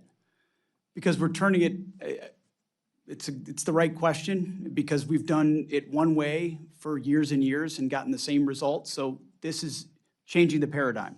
Companies now know we're going to give them orders for 5 to 7 years on exquisite munitions in exchange for them paying for capitalization of their own plants. We used to pay for them to build their plants and then buy the munitions from them. So now, because they know they got consistent income. But they are, no, I appreciate what you're saying. They're upfronting The costs. primes are now Wait, hang paying on a for second. their own plants and equipment. That is a brand new paradigm. The taxpayer's not paying for it. That's $50 billion of value that you don't have to appropriate because the companies are paying for it themselves. And the companies will not get compensated. They're going to make that as a charitable contribution to the United States government. Their compensation is long lead times of munitions that they will produce and we will pay for in the future, but we don't have to Okay, build the all factory. right, just to be I mean, clear. this yes, is how private business reclaiming my works. time. Reclaiming. They I have just want to be clear. Wait, build their Mr. own Secretary, factories. I appreciate what you're saying, but let's not. Let's be honest. They're going to get compensated.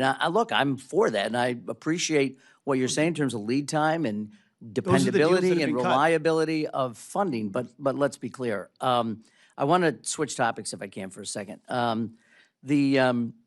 There's been much reported about the president's trip to China, and I appreciate, again, my colleagues who have raised Indo-PACOM and its defense.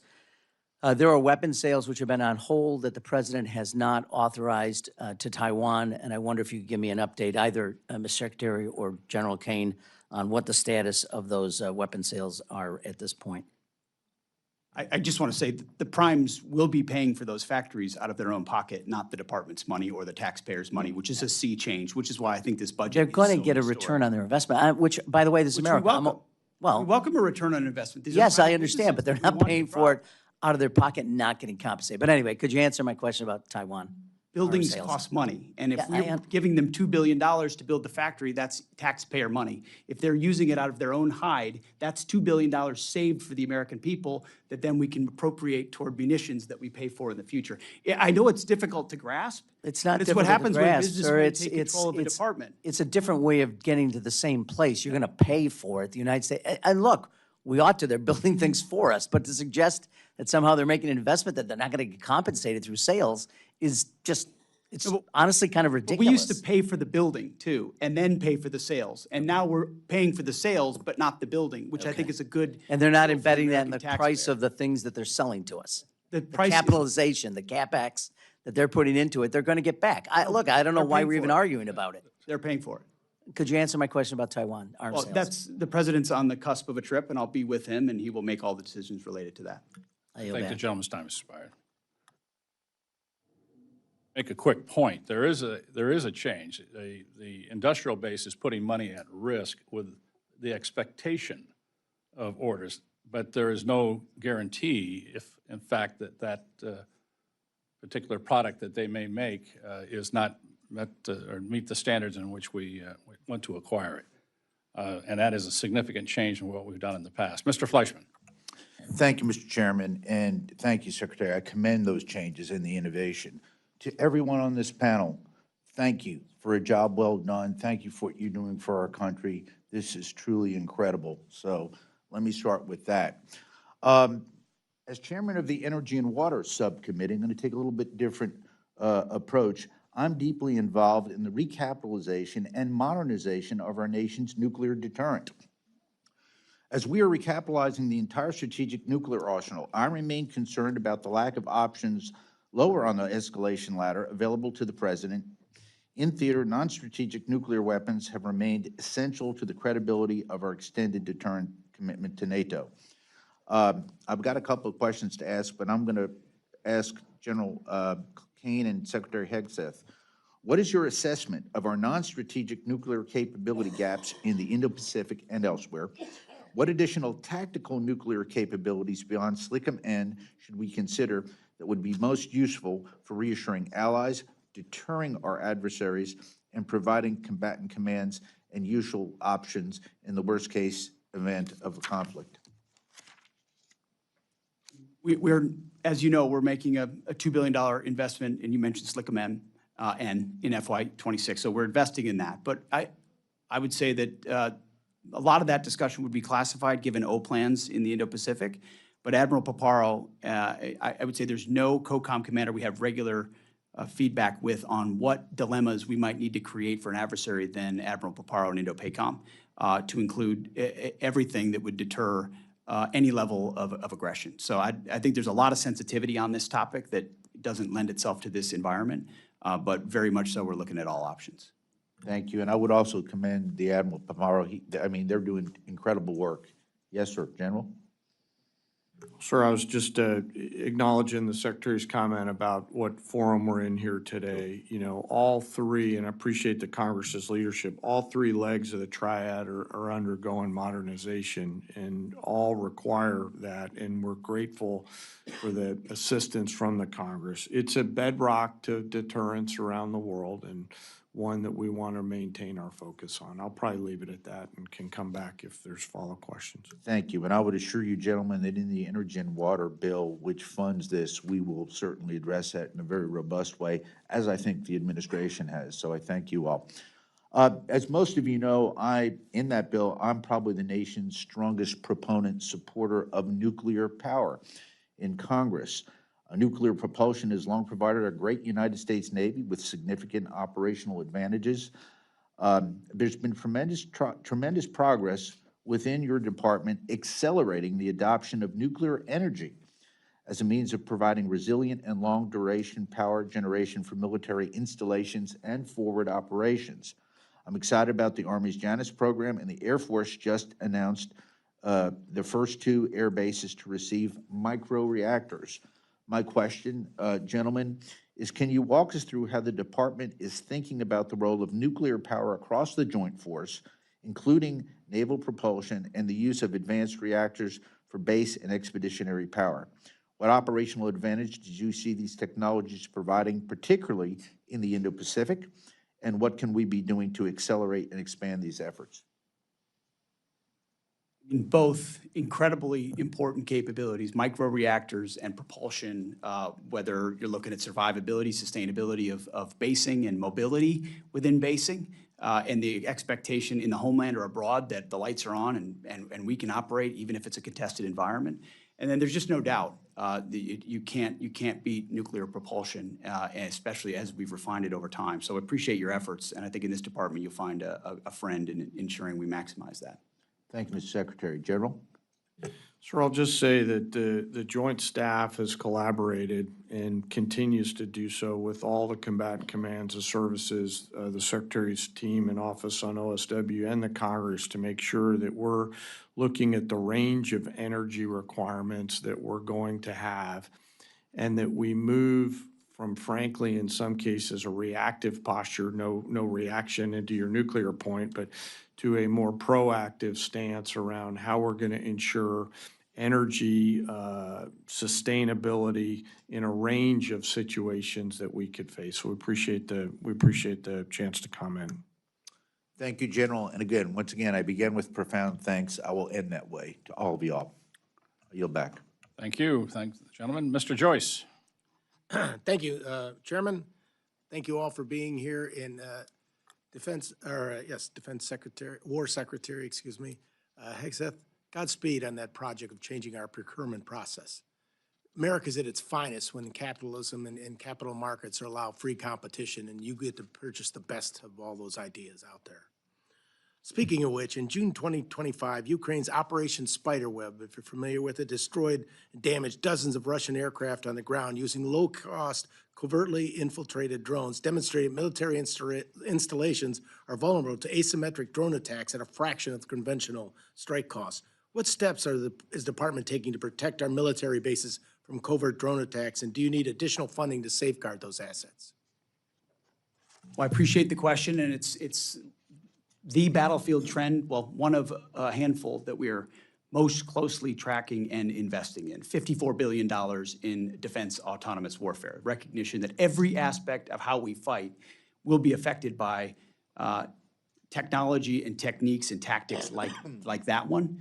And every environment more contested than it's ever been, and the ability to both go on offense and defense in that environment has to be something we're not just at parity with, but ahead of adversaries to ensure that we can create the kind of advantages we're used to having. And that's our job, is to ensure that we're looking around the corner. And so this investment in this budget, I don't know what it was, Jay, in FY26, but it was a small fraction of $54 billion. And we're even looking at DOG and metamorphosizing it, whether it's a joint task force into a sub-unified command. We're elevating this so we can push it through the services and ensure that it's not just something we do in an exquisite way, but it's how we fight at every echelon through the services. And that budget number is a reflection of that. Well, you're getting attacked on a lot of fronts, Secretary Hegseth. Can I just follow up? Would that be okay? One thing that I appreciate the partnership with the Congress on is, as we evolve from the warfighting mix that we have right now, the cost of precision and the cost of range is coming down. And so as we look at this budget, we look at the mix of capabilities that we're going to have. We talk about the agility in the defense industrial base and the national industrial base.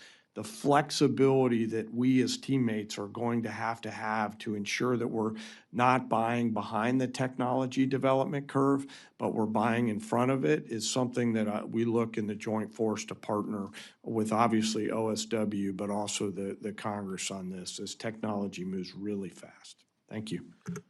No problem, sir. I just want to touch another angle that we're getting attacked at, unfortunately, and that's the cyber threats from adversaries like China, Russia, Iran, and criminal organizations, which continue to grow.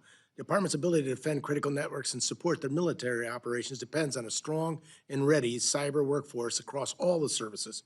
At the same time, unfortunately, you're competing with the private sector, which can make recruiting and retaining qualified cyber personnel challenging. Can you give us an assessment of where the department's cyber workforce stands today and what investments Congress can make to help you make that better?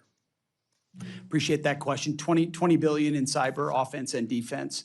I think the biggest change we've made across the Joint Force is full integration of cyber as a warfighting domain, which it was always an appendage or something you might do. And I think when you look at operations, Epic Fury, Absolute Resolve with Maduro, the capabilities, so much of that was enabled by unique cyber capabilities that we need to stay ahead on. And so this, recognizing future adversaries could have more capabilities and more sophistication, both on offense and defense, this funds it properly. And I think we put a commander in charge there who's in General Rudd, who is infusing a warfighting mindset into that place and ensuring we're competing not just inside the military, but also for the best civilian talent to come into cybercom as well. Quite important. And Secretary Hegseth, I hate to keep picking on you, but the Collaborative Combat Aircraft Program is one of the department's most significant investments in this next generation autonomous power. Can you discuss how the department is approaching the integration of these autonomous aircraft alongside crewed platforms and how the program fits in your broader effort to field affordable mass and strengthen deterrence in the Indo-Pacific? I can share some of it, but not all of it, because a lot of that is classified, but it is part of the future of how we will fight and a way in which we plan to stay far ahead of adversaries and create more dilemmas for them than I think they even imagine today. Thank you very much. I yield back, Mr. Chairman. Thank the gentleman. I recognize Ms. McCollum for any closing comments. Thank you, Mr. Chairman. I'll be submitting some questions for the record on behalf of Representative Capter. Last year, the president requested the first $1 trillion defense budget. Congress provided over $150 billion in reconciliation and $903 billion in discretionary spending. I continue, and I think you heard from many of us up here that mandatory funding for defense is not a great idea. We should avoid it at all costs. The budget request for this upcoming fiscal year has grown to $1.5 trillion. It's a 50% increase. But the department doesn't seem to have enough to cover its budget holes here in the department. I'm going to give you two examples. One is reprogramming. Just the National Guard alone has $600 million of reprogramming. None of their missions were budgeted for, and now we're being asked to, now you need to move money around, you're asking us to move money around to cover that. That was money that was approved for other purposes, so it creates a hole. The Army submitted a request to move nearly $1 billion around to fill personnel shortfalls. The Navy has $907 million hole it needs to cover for its personnel. So those are problems, and this is why we want things baked into the base bill. And then when it comes to the supplemental, the Iran war has cost Americans at least now, if I've got it right, Mr. Hurst, $29 billion to date, without a lot of things haven't been accounted for yet. And the department's requesting more money for munitions outside of the base budget. So bottom line, I want your takeaway message to be, I'm deeply concerned that the department can't seem to manage $1 trillion that Congress provided last year. So gentlemen, we need information. We mark our bill up on June 11th. And we need to be able to justify, to do our fiduciary responsibility to the taxpayers, any increased funding that you seek. So we expect the information that we've been asking for on munitions and supplemental requests as soon as possible. I would say by the end of next week. So I thank you all for being here. And Mr. Chairman, we watched some of the other hearings. This is the way especially a hearing should be conducted, especially when it's dealing with international defense, when we ask people to put their lives on the line. I thank everyone for a respectful hearing, but we need the information, Mr. Secretary. I yield back. Thank the gentlelady, and that's something we are going to agree with the other side, is that sooner is better. It makes my job easier, and at the end of the day, it makes your job easier, Mr. Secretary. If we can get the information both on the base budget and on the supplemental. Just as a comment that Ed Case was making about some of the cost on this thing, I hope the Kuwaitis are going to come up with the money for those 3 F-15s that we lost, and that's a considerable amount of money. But I want to thank the Secretary and the General Caine for answering questions before the subcommittee today. I look forward to continuing to work with you as we move forward with the fiscal year 27 appropriations process, and we can fund the men and women who serve us well in the United States military. With that, we're adjourned.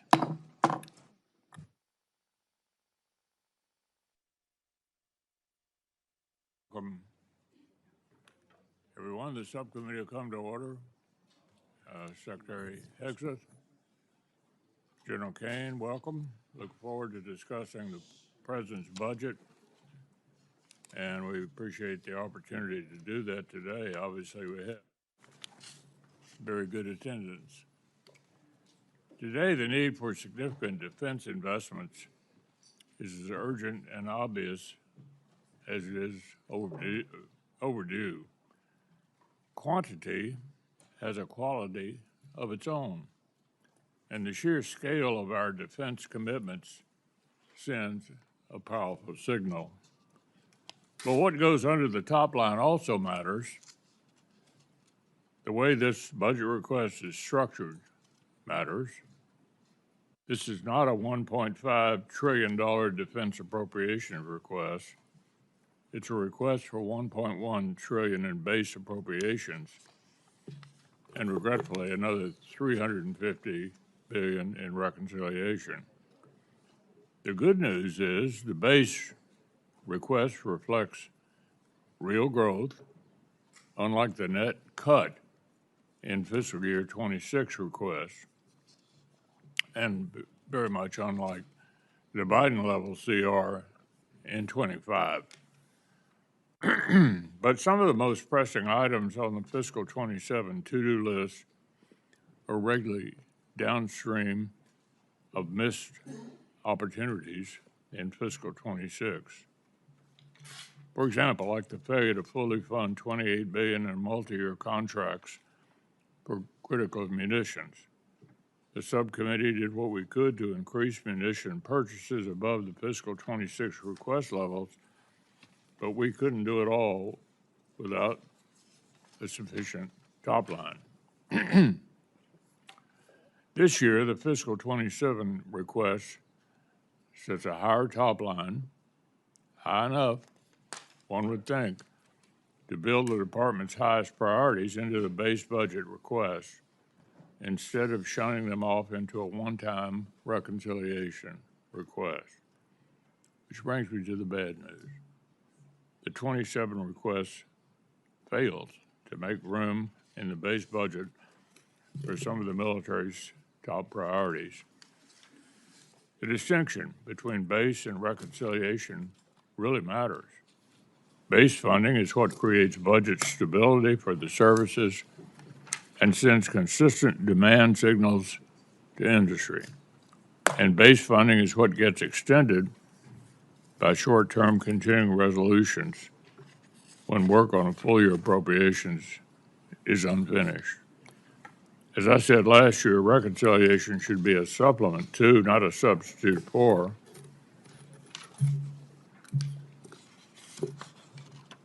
political realities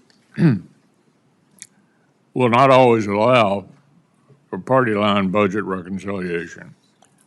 And if the department's top priorities aren't built into annual appropriations, we're actually taking a big risk.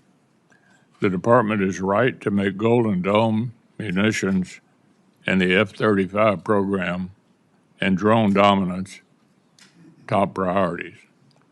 But these key lines of effort only work if we put them on solid fiscal footing. So, why is the department requesting funding for multi-year munitions contracts, which by definition require steady year-on-year funding via a one-time reconciliation? And why risk some of the president's top priorities like Golden Dome by not firmly building them into the department's baseline? National missile defense will require sustained funding over many years, not a one-year expenditure.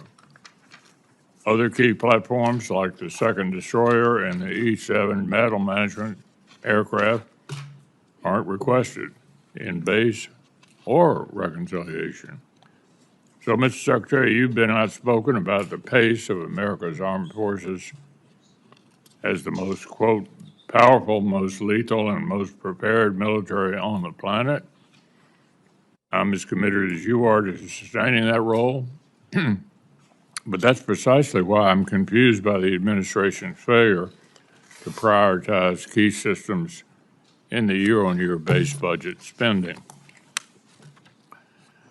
So I hope you'll explain the department's current approach to allies and partners. The stunning success of Operation Midnight Hammer and Operation Epic Fury illustrates the importance of the access, basing, and overflight granted by our allies in Europe and in the Gulf. I'm as frustrated as anybody about Spain, but they are the exception to the rule when it comes to European allies carrying more of the burden. Likewise, it's impossible to conceive of U.S. power projection in Indo-Pac without the breach that comes from decades-old alliance relationships.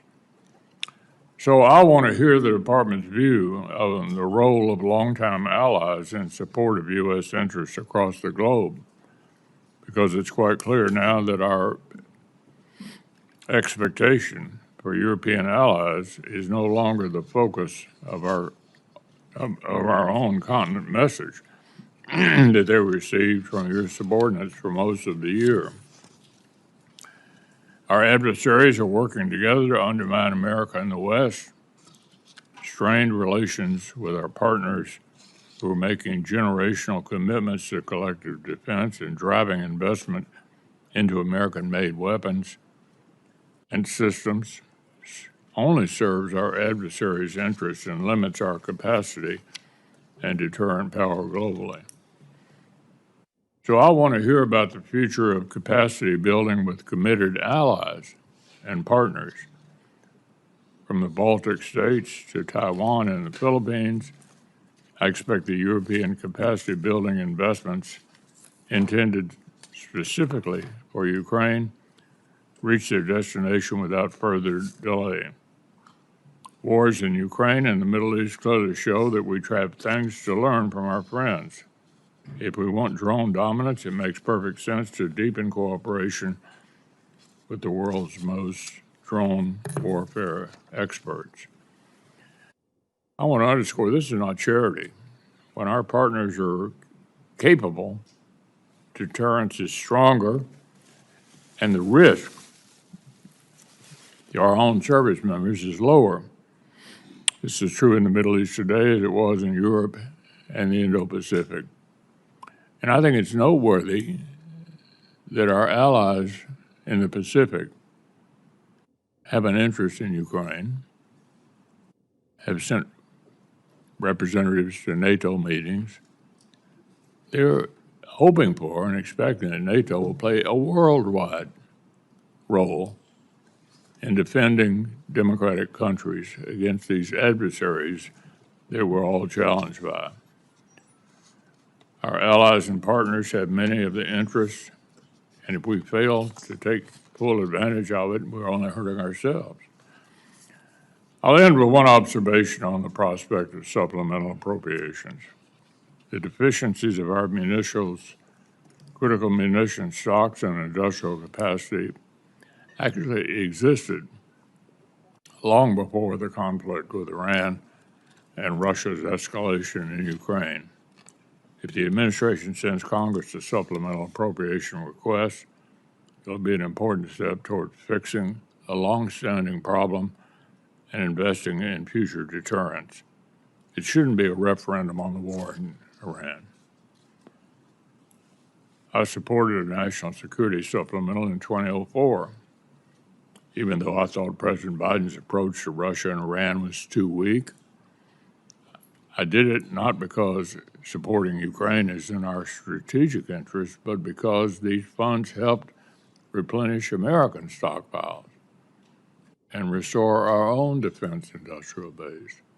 And in fact, jobs are created in 38 different states in this country, in our country, American jobs, by a significant percentage of what that went for. Today, the need to expand munitions production and replace battlefield losses is actually even more urgent. So with that, I'll ask each of our witnesses, after we hear from Senator Coons, to make an opening statement and hopefully limit your remarks to 5 minutes. Chris? Thank you, Mr. Chairman. Thank you, Secretary Hegseth, General Caine, Chairman Caine, for appearing before us and for your testimony today. Let me just begin by expressing my gratitude to the service and sacrifice of the 2.8 million members of the Joint Force and the civilians who support them, and in this urgent moment to focus on a few simple and clear questions. It bears repeating that the regime in Iran is a terrible regime that has the blood of thousands of American soldiers on their hands over decades, and that they pose a sustained and real threat to the United States and the region. And it bears repeating that our allies are increasingly distanced from us as our adversaries are increasingly aligned. I agree with much of what the chairman said, including that we are in a moment of real contest and danger in no small part because Russia, China, DPRK, and Iran are partnering. Russia and China are helping resupply Iran and the drones that they're using to contest and close the Strait of Hormuz, to target and kill Americans and degrade our facilities. And so if our adversaries are increasingly aligned, I think a core question is, are we? We have so many questions, Mr. Secretary, about this budget proposal, this $1.5 trillion budget request. And at the core is going to be, what's the cost of the war we're in Iran? How long will it go? What damage has been done to our security and our strategic position? When will we get a supplemental request, and of what scale? When will we be requested to authorize this war? And when will the American people get a clear answer about our strategic goals and how we will achieve them? I share the chairman's concern that we have created real distance with our allies, most principally our NATO allies, who have stepped up and contributed tens of billions of dollars more to purchase the munitions for the defense of Ukraine and to dramatically increase their long overdue investments in our joint defense in Europe. But unfortunately, the way that the move towards war was launched 74 days ago, without consent, without consultation, has caused a real rift with our vital European allies. And again, as the chairman said, and I agree, there is also a critical and urgent need for us to recognize and embrace that in the most important test field, the battlefield in Ukraine, where the Ukrainians are fighting bravely and successfully against Russian aggression, they have innovated. They have delivered the most lethal and capable drone and counter-drone technologies in the world. What is bedeviling us in Iran right now? Their ability to use thousands of cheap, effective Shahed drones to hit our allies, their military facilities, and their oil and gas production facilities, and to target and hit civilian shipping.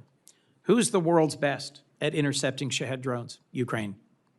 Last year, the administration requested 0 for Ukraine and 0 for our key NATO allies in the Baltic states. And on a bipartisan basis, this committee put in $400 million.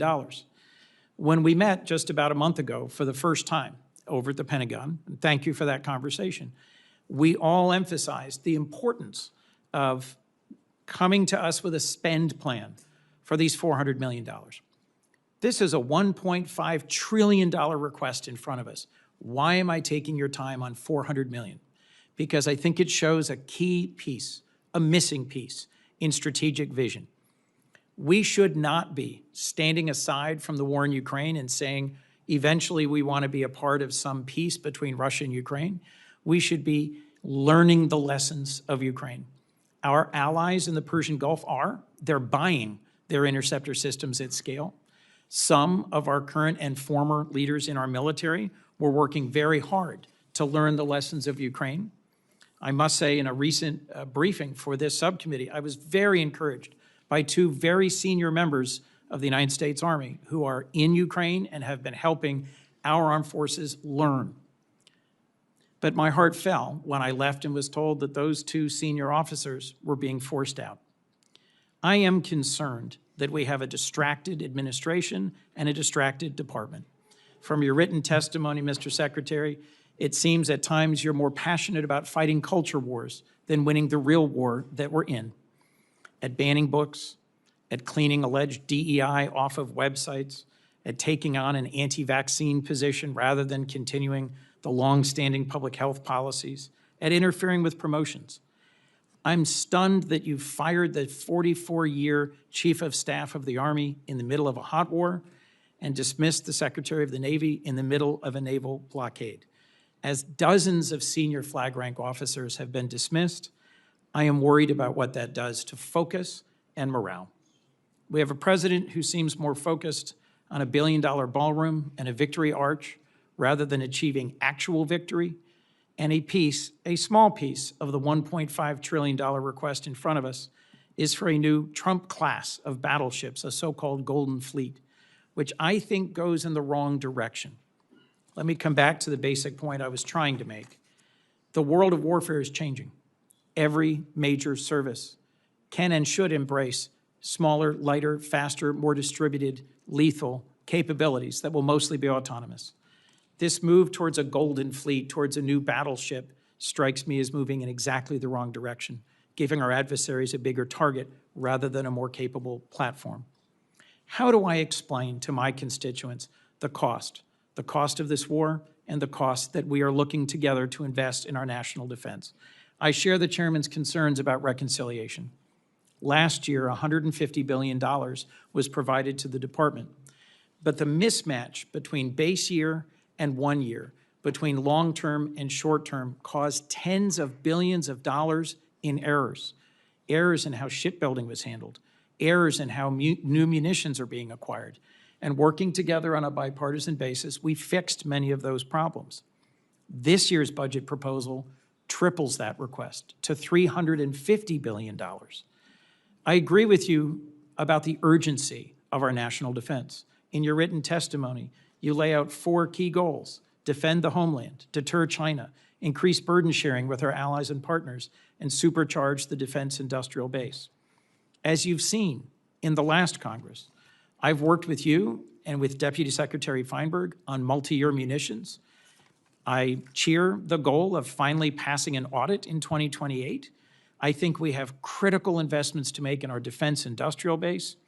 I think we are absolutely in the fight of our lives as a republic to win AI and quantum, space and surveillance, and the capacity to fight drones and launch drones. But I'm concerned that you, sir, and this department is distracted by issues that are not focused on the core thing we need to achieve.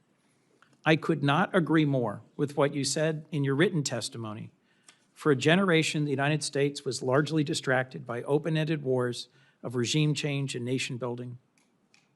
And as you summarize this administration's approach, we will not send America's best to advance foolhardy or reckless adventures halfway around the world. Mr. Secretary, I agree that the Iranian regime is a terrible regime. I am grateful for the service and the sacrifice of the Americans who've been wounded or who've lost their lives in this current conflict. But I do not understand the strategy. And as the average American is seeing the costs at the pump and at the grocery store, and as this committee is being asked to approve the largest single-year increase in defense spending in decades, I need to better understand the answers to the urgent questions I've put before you. Thank you, Mr. Chairman.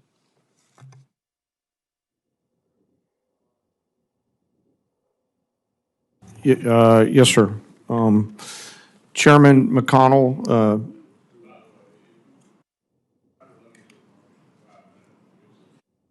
Just have plenty of questions. Go ahead. okay, sir. I'll try to keep it short. Ranking Member Coons, other members of this committee, thank you for being here. I'm honored to be here alongside the Honorable Pete Hegseth and the Honorable Jay Hurst to talk about this year's President's budget. I'm grateful for the opportunity today to speak with you about the foundation of America's strength, our 2.8 million members of our joint force. And I'm continually inspired by the soldiers, sailors, airmen, Marines, Coast Guardsmen, Guardians, and civilians standing the watch. They all could choose to do something different, but they choose to come serve our nation and do something more important than themselves. I would also like to highlight the 40 members of the Joint Force who've passed on from operations, combat, and training during my time as chairman, to include the 14 members who passed and were killed in action in Operation Epic Fury, and also highlight our most recent loss, First Lieutenant Key from Africa, who was out there, TDY. As chairman, my duties to ensure civilian leadership has a comprehensive range of military options and the associated risks required to make our nation's most difficult and complex decisions. I owe the President, the Secretary, and you, the Congress, the truth at every turn, and my blueprint for this role has always been General George C. Marshall. His firm commitment to civilian control, to a nonpartisan military, remains my constant standard. I strive to follow his example by working with you and providing clear and candid, strictly nonpartisan military advice, and to present this committee and my civilian leadership the clearest possible assessment of risk, readiness, and executability, and mindful today of the unclassified environment that we're in here. We are, as you said, Chairman and Ranking Member, operating in a delicate and dangerous times. Global risk is scaling, and the complexity of the modern battlefield demands constant adaptation and innovation.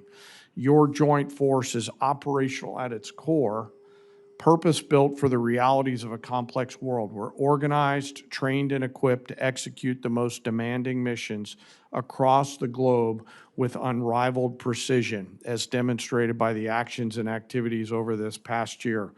We are the most professional military on earth, and we're able to do these things because of the deep, enduring reservoir of training, professionalism, and commitment. Our operational tempo is high, but we're designed to sustain it and rebuild quickly, but we need to rebuild faster. We build readiness every day, we train professionals every day, and we learn to sharpen our edge every day. And we build continually on emerging technologies, as the ranking member said, like AI, quantum, and others, and advance every day, led by great people in our joint force, like Commander Gary Wald, or Wald, G, as we call him, who's out there working every day on our joint staff. Driving this pace of change requires timely, predictable capital and sustained investment, and I look forward to discussing it today. The President's budget supports the Department's goal of recharging the defense industrial base and the national industrial base, those small mom and pop manufacturing companies that are out there in your districts that help us generate combat capability and combat capacity to ensure that we're globally integrated, properly armed and ready when and if our nation calls on us, while always taking care of our most important treasure, and that's our people. I'm deeply humbled today to be joined by the Senior Enlisted Advisor to the Chairman, Fleet Master Chief Dave Isom, who represents the 1.8 million members of our enlisted joint force. They are the special sauce of America's military. We face dynamic and dangerous times, but I have incredible trust and confidence in the joint force today. I'm deeply grateful for those deployed members of the joint force that are out there right now doing our nation's work, and I remain humbled by the gift of the ultimate sacrifice that those fallen have given us, not just for the 40 during my time in this job, but across the history of our great nation, and their families who continue to soldier on. Thank you, and I look forward to your questions.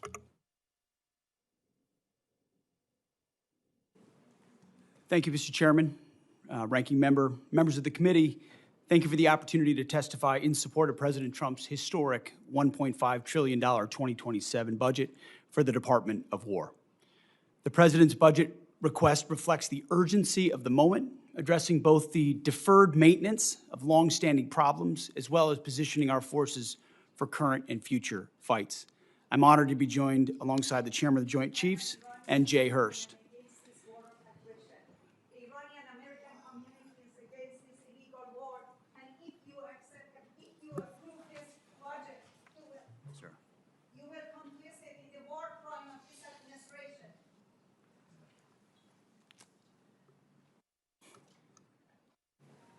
If I may interject, I ask that we have order in the hearing room so we can proceed.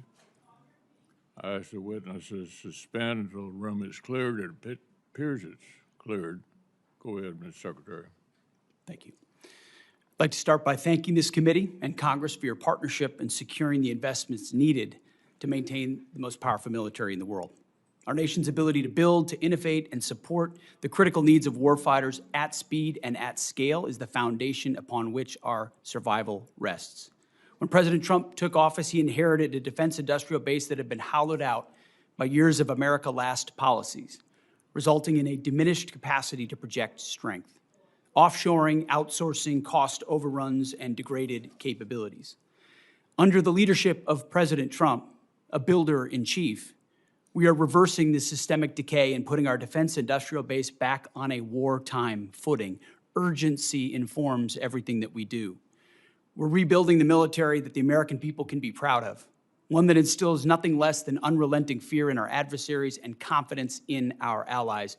We fight to win in every scenario, to include ensuring Iran never has a nuclear weapon. The $1.5 trillion FY27 budget put forward by the President will build upon the historic $1 trillion FY26 top line and will continue to reverse 4 years of underinvestment and mismanagement of the Biden administration. The $1.5 trillion budget will ensure that the United States continues to maintain the most capable military in the most complex of environments. Not to mention, however, that this budget also includes a historic troop pay increase, 7%, that builds on the pay increases that Congress has given in previous years.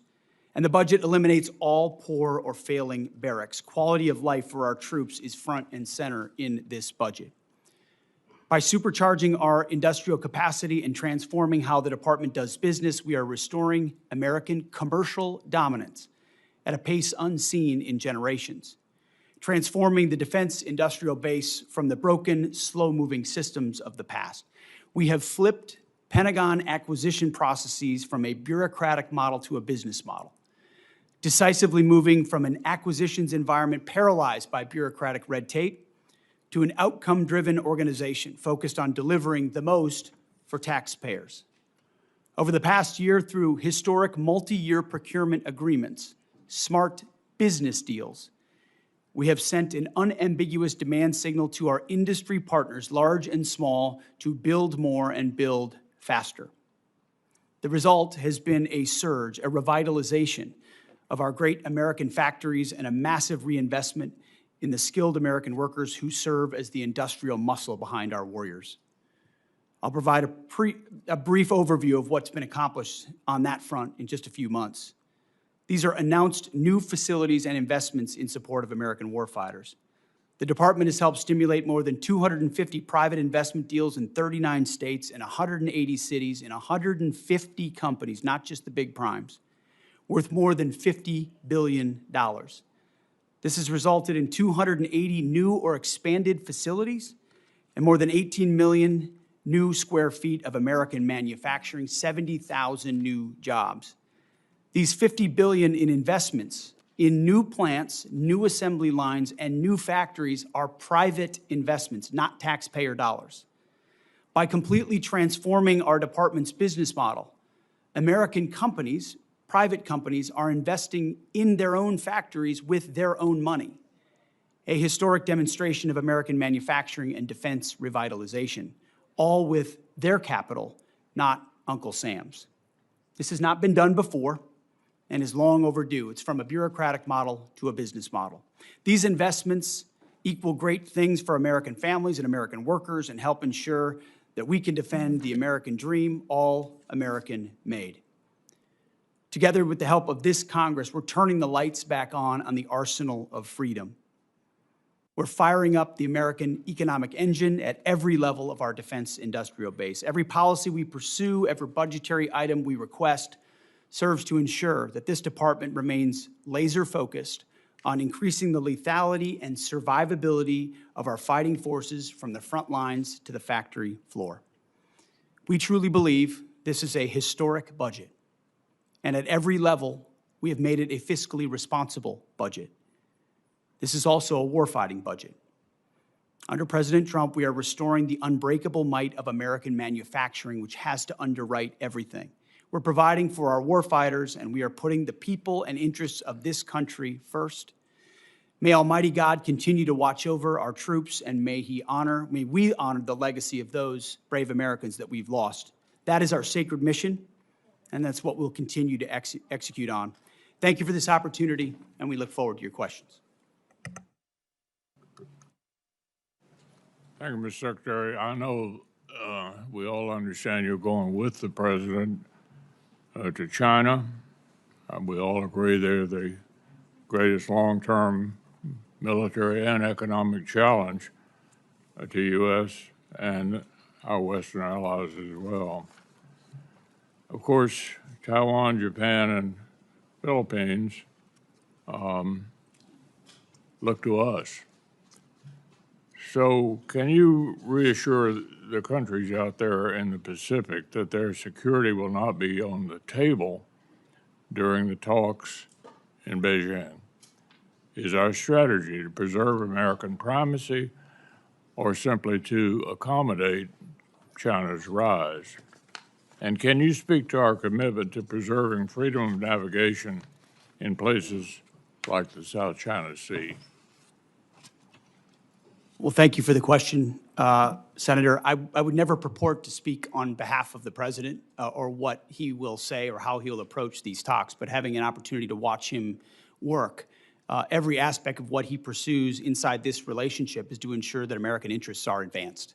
And our department, underneath that, we've worked very hard in that region, in the Indo-Pacific, with Japan, with the Philippines, and others, to make that a priority, to ensure that America's security is amplified by burden sharing of partners who recognize the shared threats that we face and are willing to invest alongside us. And some of those things are known to the public.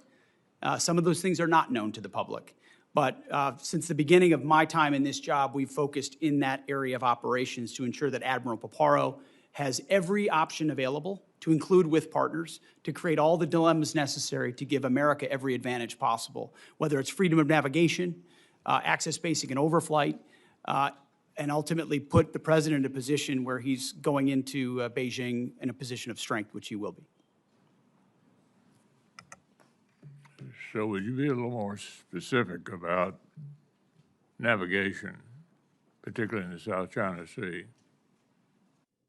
I think what you've seen from this administration is a commitment to freedom of navigation. Take, for example, the BAM and the Houthis, which under the Biden administration, they allowed American ships to get shot at without consequence. And President Trump undertook that mission, Operation Rough Rider, for 50 days, and the Houthis stopped shooting at our ships. It wasn't a nation-building exercise. It was an advancing of freedom of navigation and our interests. The same would pertain to any waterway in the South China Sea. American ships should sail freely, so should others in the international maritime sphere. Army Secretary Driscoll has described Ukraine as the Silicon Valley of warfare, as I suggested earlier. I think we'll agree on that. And the outcome of the war really matters to American interests. Is there a policy preventing senior department officials from traveling to Ukraine? Do you support or oppose senior officials traveling there?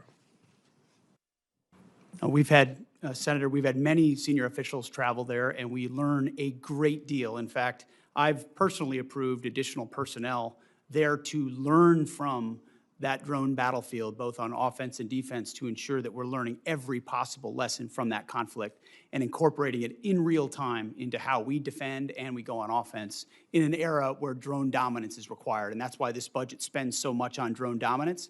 Take the lessons learned from Ukraine and other battlefields and ensure we're applying them throughout the fighting force as quickly as possible. Well, you know, I think what's not in dispute is that NATO is the most important military alliance in world history. Nobody's ever pulled something together like this and held it together to prevent the worst for a longer period of time. Basically, it seems to me that a lot of the European countries think that we're reducing our influence there, that they're sort of on their own, and somehow American leadership is not essential to NATO going forward. I would argue that it's certainly essential for us to continue to be the leader, and it's important to note the other countries that are looking to NATO, our allies in the Pacific, helping Ukraine, interested in coming to NATO meetings, anxious for America to continue to defend the free world, not just in NATO, but worldwide. It's a big job, and they're looking to us. There's nobody else who can do that. So what is the department's concise vision for the role of our allies and partners in defending America's global interests? Senator, our vision is to have real, capable allies and partners. I think that's what we've seen in Epic Fury. Israel's Air Force and their ability, will, and their capability is a demonstration to the world. There are other allies like that, and we need more of them. So flags are not the goal. The number of flags involved in an operation are not the goal.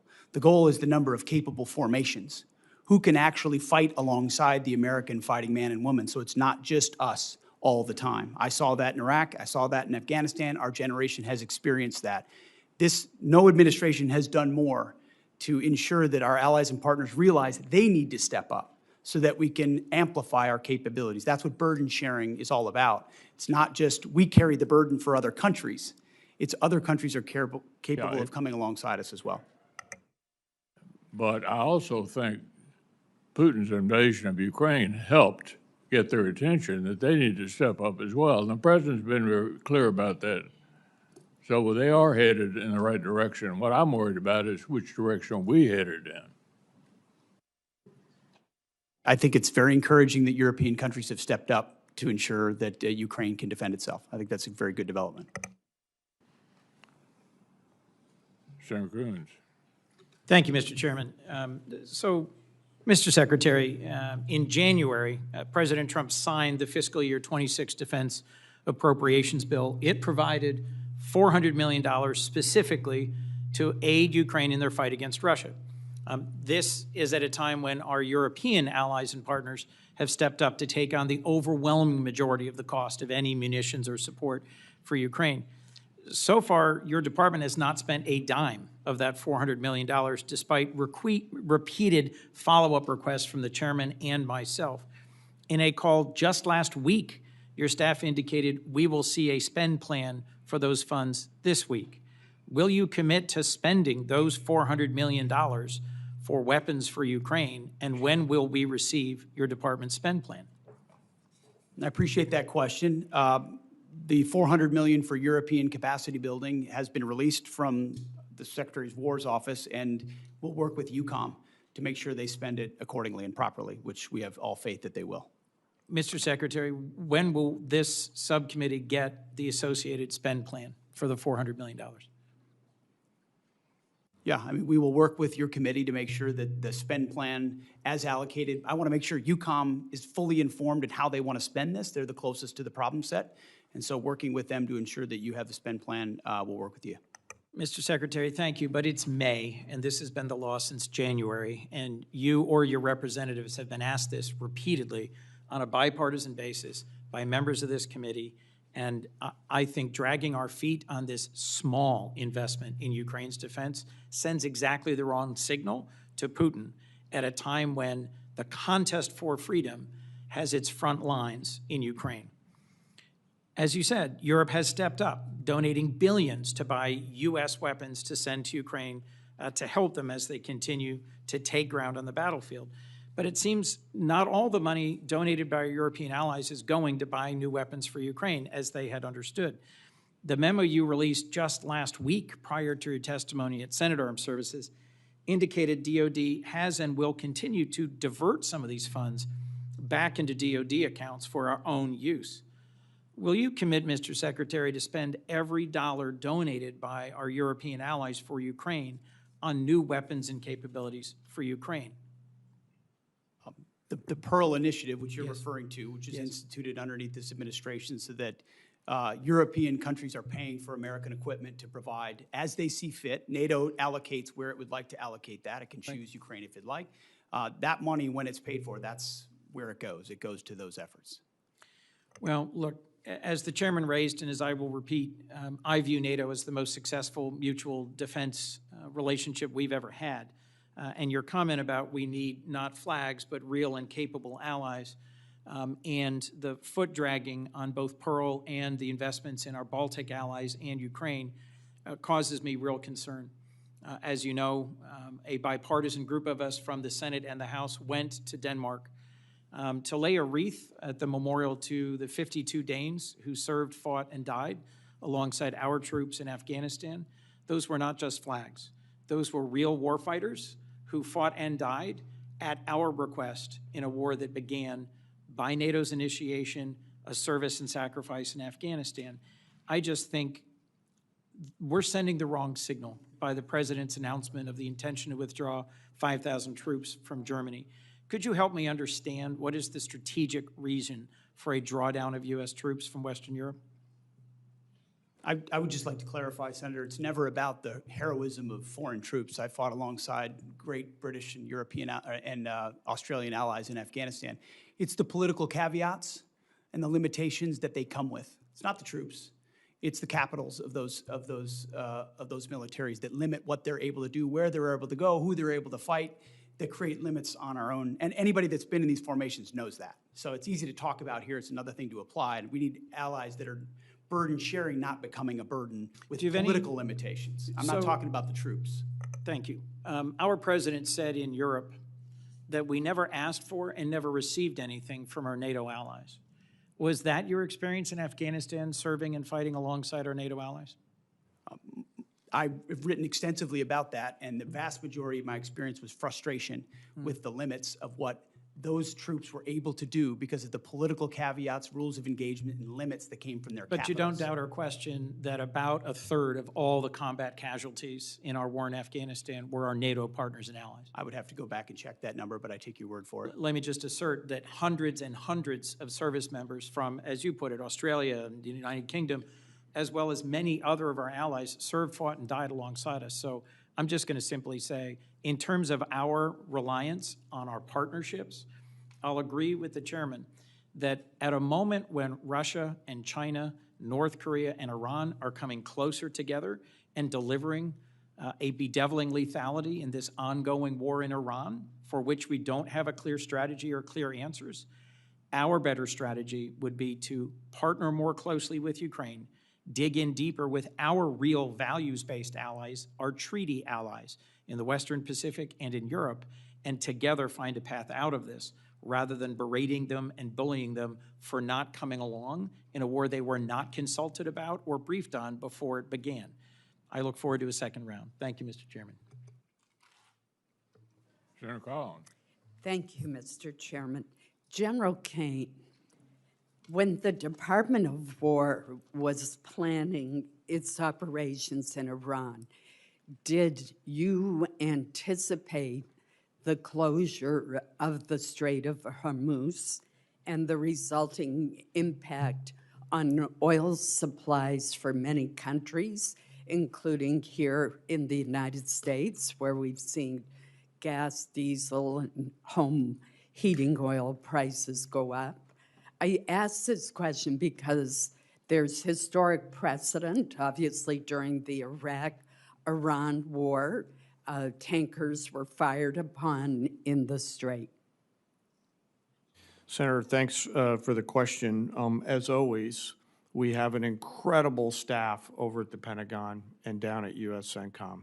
And we always look at the range of military branches and sequels. I won't comment on any particular one because that gets to whatever advice I may or may not have given to the president, and I do that in private. But you should rest assured, as should the American people, that we cover and consider the full range of things all the time in our careful consideration of military actions and the advice and/or options that we present our civilian leaders. It seems to me that there's been a different plan almost daily with dealing with this problem, which is why I ask. Mr. Secretary, let me start by thanking you for visiting Bath Iron Works in the state of Maine. The workers were very pleased to greet you and hear your encouragement and praise. The Aegis destroyers play such a critical role in our national security, from intercepting Iranian missiles to supporting combat operations around the globe. While visiting Bath Iron Works, you correctly described the DDG destroyers as the workhorse of the fleet and emphasized maxing out on DDGs sends a message to the world. I was also delighted that you noted that Bath built is best built, a slogan of which we're very proud. I fully agree with all those sentiments. That's why I was alarmed to see that this year's budget request only includes funding for just one DDG 51. That's down from 2 in FY '26 and 3 in FY '25. That reduction to a single DDG 51 creates uncertainty for U.S. surface combatant industrial base at a time when BIW is demonstrating huge progress in workforce retention, production stability, and faster throughput. So there needs to be a steady demand signal for DDGs in order to keep the yard operating at all phases, from cutting the initial steel to completing the ship. So I'm puzzled by why only one DDG is requested and concerned about what that will mean as far as maintaining that workflow. I'm particularly puzzled by the decision in reconciliation to request 1.8 billion for foreign-born surface combatants at the same time that there's the proposed cut for American-built destroyers. Wouldn't providing a demand signal for U.S.-built DDGs from the department help the industry further increase the speed at which these ships are being produced? And I'm sure when you were at Bath, they probably showed you the chart of the enormous progress that they are making.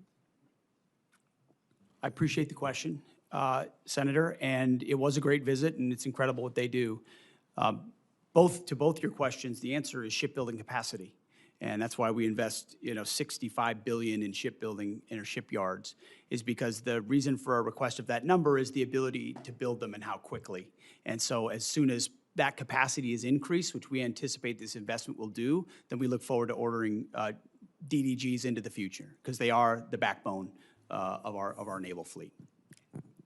Thank you, Mr. Chairman. Senator Irvin. Thanks, Mr. Chairman. I associate myself with the remarks of Senator Coons earlier about the $400 million for Ukraine, and I hope that it is allocated quickly. I'd like to ask a similar question about the $200 million in that same appropriation bill that was designated for the Baltic Security Initiative. Has that money been released? If it has not been, it should be. I don't know, has it been released? Senator, so I believe there was a mistake with how the appropriations bill was written. We're trying to rectify that through a reprogramming action to make sure we have sufficient funds in the DSCA account to execute BSI. It's 5 months after that bill was signed into law. How long will this take? I think it's contingent on the reprogramming action being approved by the committees of jurisdiction of the Department of War. So you're suggesting it has to go back through Congress for the current appropriation? I need to move money between DSCA accounts to execute BSI. That's right. Well, I can tell you, I would like to work with you to dispatch that money. It is needed for the Baltics and Poland and needed on a timely basis. Absolutely. I'd like to take a moment to reflect on the war in Iran, which you, Mr. Hurst, testified before Congress has cost us $25 billion, 14 U.S. military personnel tragically killed, and a tenuous ceasefire in place. As I look at the achievements, Iran to date, led now by an even more extreme supreme leader. The global economy is held hostage to the standoff in the Straits of Hormuz. Our munitions stockpiles are dangerously depleted, and Iran is no further from a nuclear weapon than before our invasion. General Caine, the president has claimed on several occasions over the past couple of months that the war is over, that the conflict has been concluded. What were the goals of the U.S. conflict in Iran, and have we achieved them? Well, sir, I'm going to be mindful of my need to maintain trust with a variety of stakeholders in the job that I'm in, which includes you, the American people, the Joint Force, and the President. And to that point, only our political and civilian leaders set the national military objectives. Our military objectives have been clear the whole time around targeting Iran's ballistic missile systems, preventing them from threatening U.S. forces in the region, destroying the Iranian Navy, degrading its capacity and capability, and ensuring that they can't rebuild by focusing on their defense industrial base. I'll defer to the Secretary and the President on other strategic objectives, but that's what we've been focused on, sir. Do you feel that the situation in the Straits of Hormuz indicate a victory on our side? Sir, only political leaders decide victory or defeat, and that I'll leave it to them to opine on that. They are the ones who invoke or stop the use of military force. Well, then let me put it in strictly military terms. Can you explain to the American people who are facing these gasoline and diesel oil prices what is going on in the Straits of Hormuz, where Iran, which was attacked by us, seemingly as the Straits of Hormuz at a standstill, with 1,500 tankers waiting for either permission or peaceful circumstances to navigate? So I think militarily, it's a case where Iran is choosing to hold the world's economy hostage through their use of military power across their southern flank.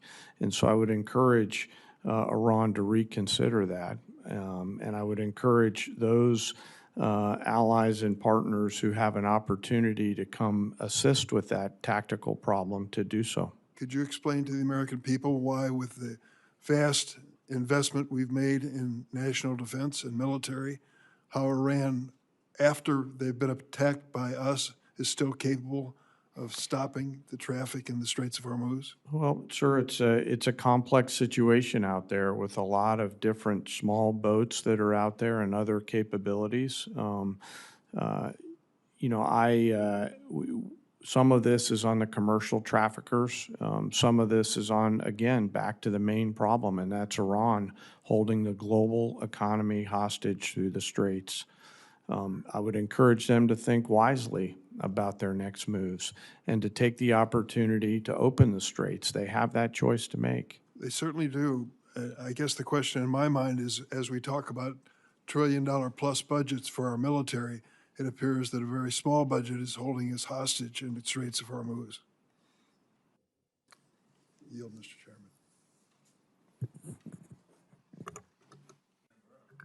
Chairman. Thank you. I just want to start off with saying that these military operations against Iran have been spectacular.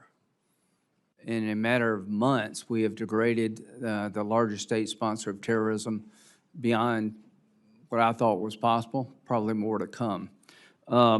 Ms. Secretary, 900 pounds of 60% enriched uranium, do we all agree that's what Iran has buried somewhere? In this format, some of that should be classified, so I wouldn't comment on the exact amount of anything. Okay, well, it's just pretty well known. They brag about it. Is it possible they could have 60% highly enriched uranium without them cheating in the past? We know in every context of what Iran has undertaken, they've lied and cheated. The answer is no. Everything that Obama and Biden did was designed to keep it to a civilian nuclear program. There is no way in hell they can have 60% highly enriched uranium unless they cheat. So everything y'all did failed. And you want to criticize? You failed. You allowed Iran to be a threshold nuclear nation. Everything you did failed. Missiles, Diego Garcia. Did they shoot missiles at Diego Garcia, General Caine, the Iranians? Yes, sir, they shot a few. Under the protocols we had in place, were they supposed to be able to do that? Without reviewing the fine print, I believe the answer is no. No, they weren't. You failed there. You failed to stop Iran from being a nuclear threshold nation. You failed to stop Iran from having missiles that could go thousands of miles. Why should we listen to you? Bottom line here, China. Does China buy 90% of Iranian oil? Ms. Secretary? China buys a very large percentage of Okay, Iranian oil. 90% is pretty large. So does China buy, are they the largest purchaser of Russian oil and gas? I would imagine they're up there, Senator. They are. They're the largest. So President Trump, when you go to China, realize that the person you're talking to is propping up Russia and Iran. I appreciate what you've done in Iran. I appreciate what you're trying to do to end the Russian-Ukraine conflict. Do you agree with me, Mr. Secretary, that of all the countries on the planet, China could have the most influence of ending this war if they chose to? I think the most influence is in President Trump's hands and what he decides to do, and he'll Well, set what the if- terms what of how if this. China stopped But buying- ultimately, China has a lot of leverage. You're right. Yeah, they did. What if they stopped buying 90% of oil from Iran? That's not President Trump. That's up to China. Do you support putting tariffs on China if they continue to buy Russian oil and gas? Tariffs is not my lane, but anything we got can you. do to put pressure on people, I usually support. Well, do you believe that when we put pressure on India by a 25% tariff for buying Russian oil, they kind of backed off? I would say I've had a front row seat to the efficacy of tariff policy, yes. Yeah, I think it works, guys, and we're on the breakout here in a minute of having a bill that would give the president ability to tariff the largest purchasers of Russian oil and gas, and I hope he will use it. So I just want to, Pakistan, are you aware of reports that Pakistan are allowing their bases to be used to park Iranian aircraft? General Caine? Sir, I've seen one report on that. Well, is it accurate? Sir, I think based on the variety of classification matters. Let I've me seen, just say, do you agree if it is accurate, that is sort of inconsistent with it being a peace mediator? Sir, I wouldn't want to comment on that based on the ongoing Thank you. negotiations and Pakistan's role. Secretary Hegseth, if the mediator is allowing reconnaissance aircraft in Iran to be parked in Pakistani air bases, do you think that's consistent with being a fair mediator? I wouldn't want to get in the middle of these negotiations. I want maximum efficacy I for want our to get in the people. middle of these negotiations. I don't trust Pakistan as far as I can throw them. If they actually do have Iranian aircraft parked in Pakistan bases to protect Iranian military assets, that tells me we should be looking maybe for somebody else to mediate. No wonder this damn thing is going nowhere. So, you know, I appreciate all you've done. I'm very supportive of it. But when it comes to Pakistan and China, enough already. Thank you.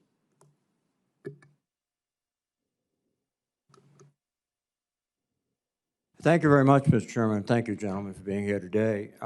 Mr. Secretary, we have been trying to track down the expenditures in the Operation Epic Fury and Operation Freedom now. And we've sent letters, and we've got very few responses. We've been sending letters since March 10th. We did understand that it was released that in the first 6 days, $11.3 billion was spent. And then recently, we were told $25 billion was spent. Today, I think the number is $29 billion.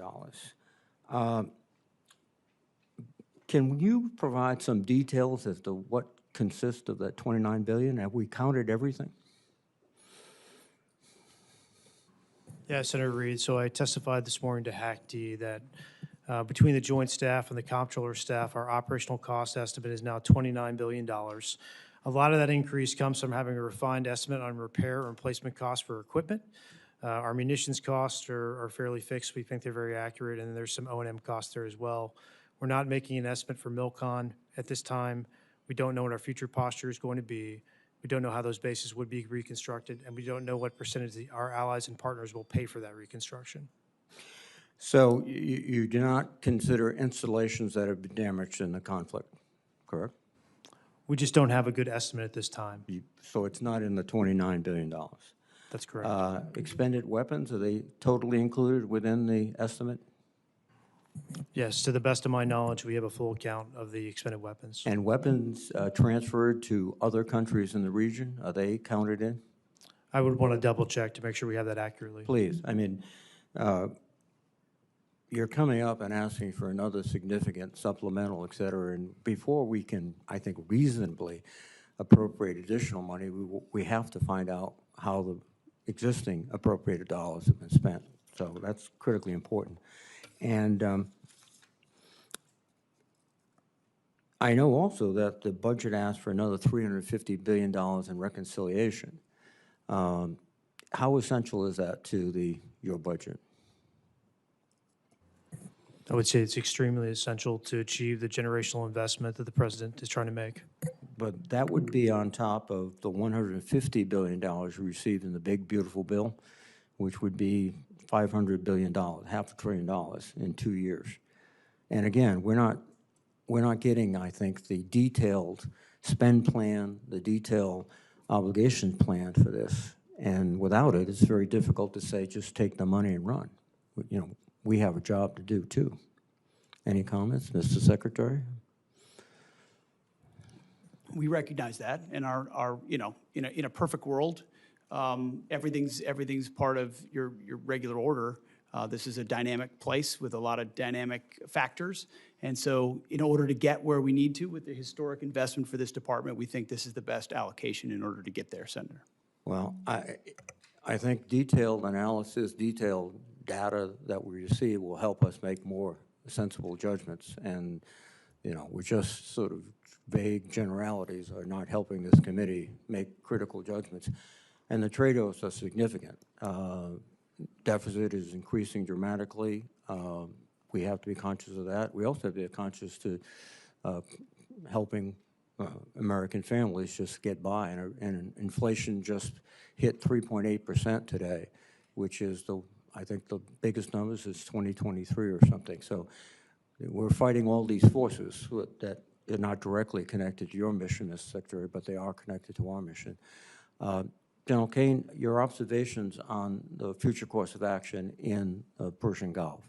We're in this tenuous ceasefire. What's your sense of the direction forward? Well, sir, I won't opine on a hypothetical. What I will assure you is that we retain and continue to hold a range of options for our civilian leaders. It would be inappropriate for me to opine on how it may go, but rest assured, we still hold many, many options. Have you been surprised by the resistance of the Iranians? Sir, as a warfighter, I always assume an enemy's going to resist. And the job of the joint force is to win at the time and place of our nation's choosing. So I always assume an enemy's going to fight, and I find that's the best pathway. I think so too, and you communicated that to the president as you advised him before the decision was made? Sir, as I've said respectfully before, I won't comment on my private conversations with the president in order to make sure that I maintain trust with him and with you and the American people and the joint force. That's a principled response. Thank you very much. Thank you, sir. Senator Moran. Chairman, thank you. Secretary Hegseth, welcome. I just returned Friday from a visit to China. And one of the things that is seemingly clear to me is that Taiwan remains at the forefront of the Chinese efforts, next steps in what they want to accomplish. And we have commitments, I guess, to defend Taiwan. You can explain that to me as you choose. What I would like to highlight is while Taiwan is still at the forefront, at least in the minds of the Chinese, the United States is seeing the Russian invasion of Ukraine, in which we're yet to some degree still involved. We're having deterrence in the Indo-Pacific in regard to China. We're conducting operations in the Middle East. All of that has drawn strategic capabilities from the joint force. One of the things I think we can do to augment our joint force is strong allied relationships, partnerships with others.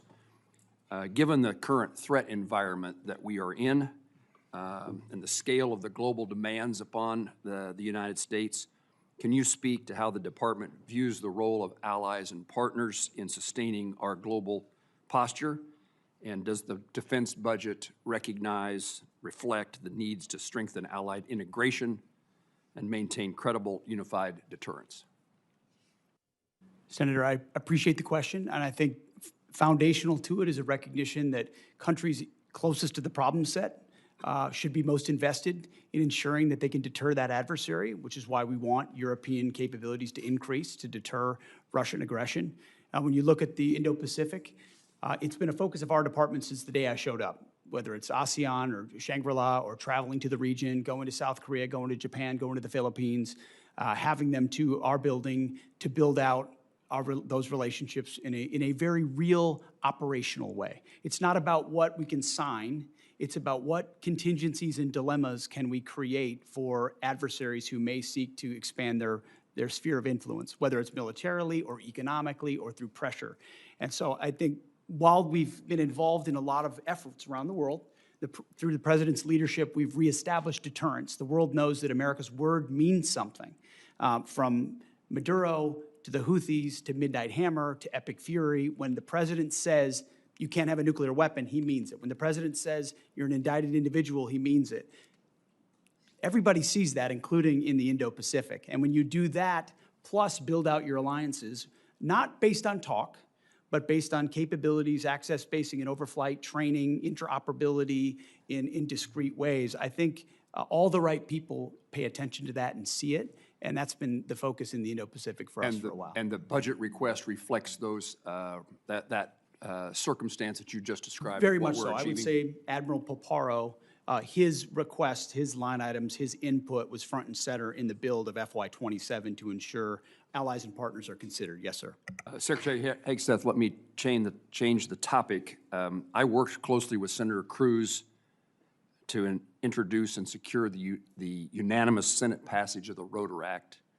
That was an airplane that originated from Kansas that saw the death of 67 people near Reagan Airport. The department in December the 17th, released a statement in support of the Rotor Act, and yet when the House considered the Rotor Act, the department released an additional statement and claimed that enactment would create significant unresolved budgetary burdens and operational security risks affecting national defense activities. Can you explain what happened between the first statement and the second statement that caused there to be a different reaction? And I ask this because it's still very important to me that the Rotor Act or something very similar to the Rotor Act is enacted into law, and apparently for it to be passed, it needs to be something that the Department of Defense is supportive of. So what is it that changed between the initial statement, the second statement, so that we can bring this legislative endeavor to fruition? Well, I appreciate your attention to what occurred there. We've taken it seriously from the beginning. We recognize the need for the requisite oversight.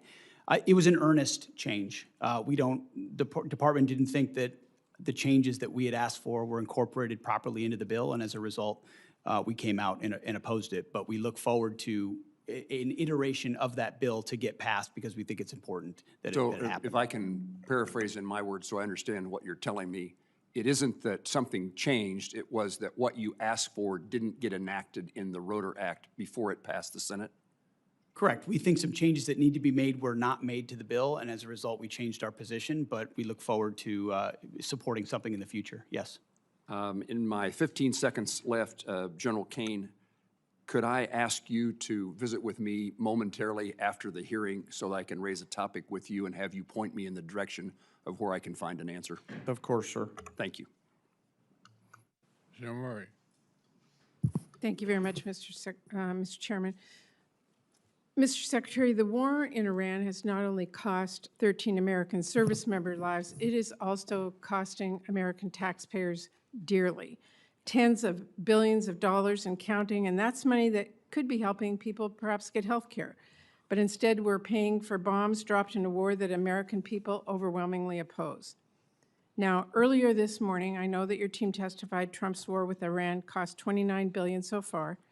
That is $29 billion blown on a war of choice, and that's what it would have cost, actually, to save the ACA tax credits. But as my colleagues have already stated, what is concerning as well is it seems quite clear that that is that cost estimate is suspiciously low. Now, your acting comptroller suggested that damage to U.S. facilities was not factored into that figure.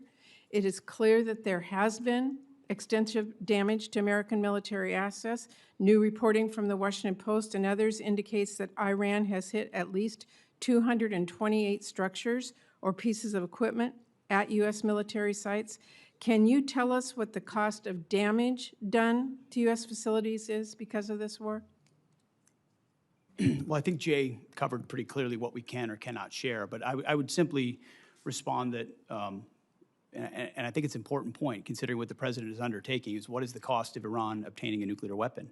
And the fact that this president's been willing to make a historic and courageous choice to confront that, it comes with cost, and we recognize that. I understand what your honor that, judgment but- is. We have a judgment as well, and I'm asking if you can tell us, and at what point you can tell us what the cost of damage done to U.S. facilities is because of this war. Yeah, ma'am, thanks for the question. So for future posture in the Middle East, we don't know what that's going to look like. We don't know how we're going to design these But bases. the in the damage future. to date, you do not have any cost estimate on it at all. For the military construction, I don't have a cost estimate to provide you at this time. Well, when will we get that? Again, it depends on what the future posture is, how we decide to To construct those date, bases. to date. You know what has happened to date. We can't get that number, and that is a real concern to us. Our job is to appropriate dollars, and we're just told it's coming, and we don't get it, so it's very hard to do our budgets. And right now, Mr. Secretary, people are paying $4, $5, even $6, $7 for gas, and American taxpayers are now on the hook as well for paying for this disastrous war. You're spending families' hard-earned tax dollars on a war that many strongly oppose, and you're forcing people to pay more at the pump, and yet you're not even providing a real breakdown for the cost of this war so far. We have no real details, you have indicated that, and yet now you want Congress to send you $1.5 trillion more. To me, that is unacceptable, and I hope our Republican colleagues will join us in not only rejecting that absurd request, but in insisting that the American people get the actual answers on how much money, their money, we are spending on this. Now, let me turn and say, Secretary Hegseth, the president has called Medicaid, Medicare, and child care little scams and said, quote, we're fighting wars, we cannot take care of daycare. I'm just trying to understand that. Is it your position, since you're asking taxpayers for another $500 billion for the war, that American families should be forced to give up child care and health coverage so that you can have $1.5 trillion for this budget? Senator, that's not my department. I certainly support this, and I also support the president's efforts to find and remove fraud wherever possible in a general sense. I'm not talking and we about do that in our fraud. department as well. I'm at every step. not talking about fraud. I actually asked whether an American family should lose their health care or their child care to pay for this budget. That is literally what the president suggested. The president has proposed a historic $1.5 trillion budget that will defend the nation and confront threats like Iran, which previous presidents allowed to happen, as Senator Graham pointed out. Well, Previous administrations said they wanted to Your take care of this opinion, problem, the question, and they did not, the question and he's in front doing of this it. committee, the question in front of the American people is, what are they being asked to give up for this $1.5 trillion?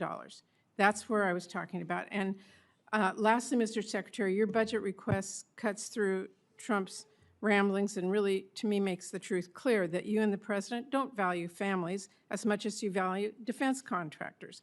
You want to increase the war budget. I meet Let me every finish. family at Dover. Okay, don't tell me Let we me- don't care about families. Mr. We sure do. Mr. And we Secretary- take care of them in every way we possibly can. I'm asking you about taxpayer dollars that everybody has. So when we've been to war before, we have asked people to do victory gardens. We've asked them to pay more. You are not doing that. You are asking for $1.5 trillion, which means something else has to be given up. That is what this committee is looking at. You want to increase the war budget for the next year by $500 billion. That is taxpayer money that could be used to feed families or build new affordable homes or wipe out some diseases completely or increase child investments 20 times over. But you are asking us to blow it all on war, and that's not even counting the money that you have spent bombing Iran or that you may still request in a separate supplemental. And to me, this budget wasn't even strategically crafted. $1.5 trillion is like the president decided that was the number and you all filled in the blanks. So what I'm here today to say is you asked for a massive laundry list of unnecessary spending. It's a huge payday for defense contractors, and you still don't even ask to give DoD civilian workers a pay raise. And to me, this is absurd. I know you do not care what I have to say, so let me quote you someone you might actually listen to, President Eisenhower. He said, "Every gun that is made, every warship launched, every rocket fired signifies in the final sense a theft from those who hunger and are not fed, those who are cold and not clothed.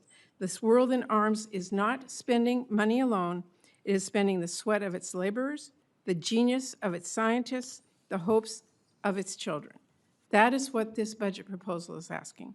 It's going to leave Americans cold and hungry to fund Trump's war and make defense contractors a fortune. So that is why I hope this committee throws that in the trash and comes together with a budget that works for all American families. Thank you, Mr. Secretary. Thank you, Mr. Chairman. Senator Hoven.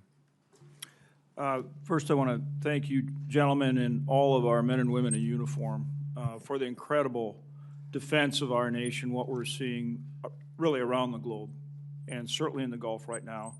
The professionalism, the capability of our men and women in uniform is frankly beyond belief. It's just amazing. And we need to say thank you to those men and women and their families every single day. It's really something. My first question is, Mr. Secretary and General, is there a way to secure the Strait of Hormuz before we fully resolve with the conflict with Iran? Well, thank you for your statement up front about the troops, and we certainly feel the same way. They're the best of America and deserve the best from all of us. As it pertains to, I actually didn't get a chance to reply to Senator Durbin, who said that Iran was attacked by us. I would take issue with that. For 47 years, we've been attacked by Iran, and they've been lying to pursue a nuclear weapon, and President Trump had the courage to do something about it. I don't think enough has been stated about the blockade and the power of the blockade and the dilemma that our blockade creates for them. They can't move anything out of Iranian ports, and over, I think it's 65 ships at this point have been turned around or disabled.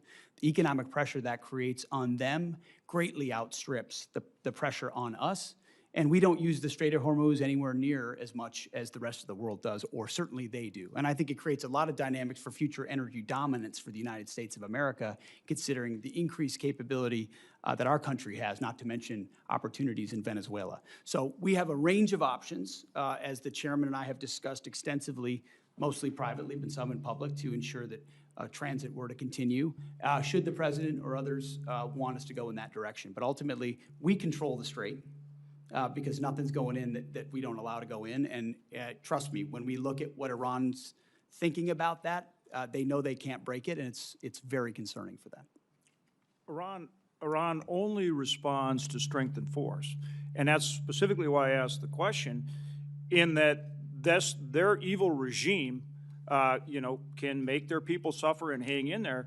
But if we can keep the pressure on with the naval blockade and navigate the Strait of Hormuz, we can keep the stranglehold on this evil regime and force the type of solution that we need and the kind of verification we need to enforce it. And that's, again, why I asked this question, and maybe both you gentlemen could respond to that. I'm not saying that is what the outcome will be, or, ultimately it's up to President Trump. But what I'm saying, is it possible to keep that stranglehold on with the blockade, even though, the tyrants, the IRGC, won't give up right away, and secure the Strait of Hormuz while we continue to put that pressure on them for a result that can work for this country and the world, and that's enforceable? And I'd like you to give me some more color on that, both you gentlemen. Sir, I'll take a moment here and talk about pressure. And what you're really alluding to is what the entirety of the interagency is working on. With a hat tip toward Secretary Bessent, Secretary Rubio, and the rest of the interagency, the totality of total pressure, which the military element is just one component on, is what the regime in Iran is feeling right now. And I think there's no shortage of ability to hold that pressure. The decision on for how long to hold that pressure is, of course, a political one and within our civilian leadership. But I would highlight that they are absolutely feeling that pressure, not just from the blockade, as the Secretary talked about, but the continuation of sanctions that Treasury and others have put on there, and we retain a range of military options. Well, I 100% agree with you, but their ability, the regime's ability to endure pain is significant because they just put it on their people. My point is keeping that pressure on them, but at the same time securing passage in a way where commercial traffic will start moving. That relieves pressure on us and our allies, and that's what I'm asking for more color on how you effectuate that. Senator, there are options for that, should we go in that direction. There's a multitude of different directions, should the president seek to go that way, that we're prepared to operate on. Evidenced by the destroyers that went in and came back out. Exactly. To the great detriment of the limited ability of Iran to defend. I mean, remember, the entirety of Iran's conventional navy is at the bottom of the As with Persian Gulf. everything you do, you start out at a really high level and then you just get better. And I'm seeing that with this blockade right now with the way you disabled those last 2 tankers. I mean, you're getting better at blockading. And again, that's why I'm looking for continued options to secure traffic in the Strait while we continue to put pressure on Iran. Okay, thank you, gentlemen. Thank you, Chairman. Secretary General, thank you for being here. Secretary, I want you to provide some reassurance for my constituents.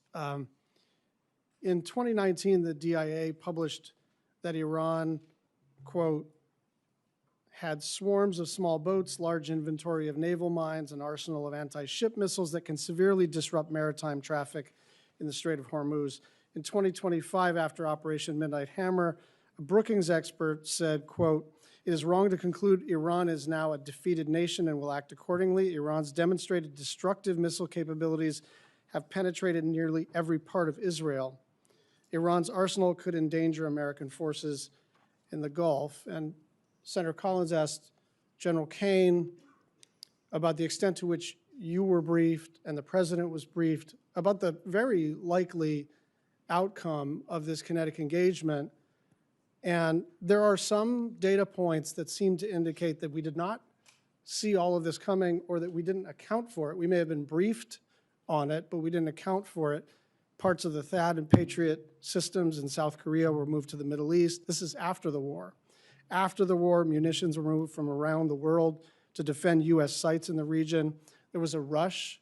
There was a rush to evacuate United States personnel, and Iran struck more than 200 structures and equipment at 16 U.S. sites. So, Secretary, can you just reassure us that this was all foreseen and part of the plan, or can you tell us whether there were any surprises here? Well, thank you for the question, Senator. I can reassure you that it was all accounted for. Every aspect of this was poured over by the Joint Staff, by civilian leadership, and represented in pursuit of a very clear goal. And the chairman laid out correctly what the metrics militarily were from the beginning, whether it's ballistic missiles, Iran's Navy. You know, you can't contest a blockade if you don't have a conventional Navy, destroying the defense industrial base, but it was all in service of ensuring Iran never has a nuclear weapon. So as a for example. I mean, that was, so I want you to know, it was all seen through the lens of preventing Iran from having the I ability understand to that's the threaten region underlying or us. objective, and I do not dispute the military success. I don't think there's any doubt that when the most powerful, most well-funded, most technologically advanced, most disciplined, most trained military in human history sets out to do something, they almost always accomplish it. And so that's not what I'm talking about. I'm just wondering why we're moving THAAD assets from South Korea after the war started. I'm just wondering why there was a scramble to evacuate personnel. And I'm wondering why the President of the United States, our Commander-in-Chief, said that he was shocked that Iran would retaliate by striking other countries in the region. This was not just foreseeable, it was foreseen. It was, you know, you don't need to get into a skiff to understand that their likely play was to asymmetrically retaliate and then to close the strait. And then it happened, and then the president said, gosh, who could have seen this coming? I'm just trying to figure out, for those of us on the left and the right who are wary of regime change wars, who are wary of happy talk, who have learned through terrible experience the cost of this kind of adventurism. Why is this any different, and why didn't we see this coming? I appreciate your lauding of the force up front, and earnestly, that it's the greatest fighting force on planet Earth. But that was the same fighting force that surrendered to Iranian fast boats under the Biden administration. We all remember the pictures. Remember the Americans with their hands above their head at gunpoint of the Iranians? It's because they didn't have leadership like President Trump, who empowered them to do what was necessary. The Biden administration allowed them to pursue nuclear ambitions, didn't do anything about it. President Trump stepped in. We factored all the risk and ranges of options, put in maximum defensive capability for our troops as we could in real time, empowering the CENTCOM commander with everything he needed to ensure this mission could be as successful as possible, knowing there are branches and sequels of every operation that have to be accounted for. I'm going to factor the Navy. You might wonder, why would you sink the Navy if you're trying to prevent a nuclear Iran? There's reasons for that, because you're planning for contingencies in other ways that this could go as well. Secretary, I'm trying to stay on time here. I hear what you're saying. I just don't hear an answer to the question of why we had to take certain actions that could have been taken before the kinetic engagement and would have kept our assets and our personnel more safe and would have looked and actually been more planful, more thoughtful, more well executed. Why are we doing all of this stuff as if it's a scramble if all of this stuff was foreseen? I think I'm quite confident, along with the CENTCOM commanders, that we took every action possible to ensure that we were prepared for this conflict. Thank you. Senator Murkowski. Thank you, Mr. Chairman. Mr. Secretary, gentlemen, thank you. I wanted to start off my questions with a focus on the reconciliation package. I know that it has not yet been introduced, but we're told $350 billion. Here's my concern, and I'm just going to be really direct. We've got a second reconciliation that we're going to be dealing with in these next few weeks regarding immigration enforcement, and we're halfway through a calendar year. A third reconciliation may or may not happen. I'm just being direct and upfront. I think certainly the focus will be to try to move us to that. But here's my concern. If we have a $350 billion sitting in the reconciliation package, you look at what is contained in that. 53 of your 85 requested F-35s.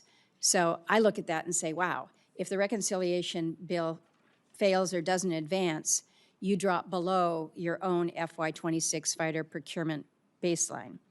Over $53 billion for drone dominance. I think this is all something we support. Over $113 billion for munitions production and industrial base investment. There's other areas.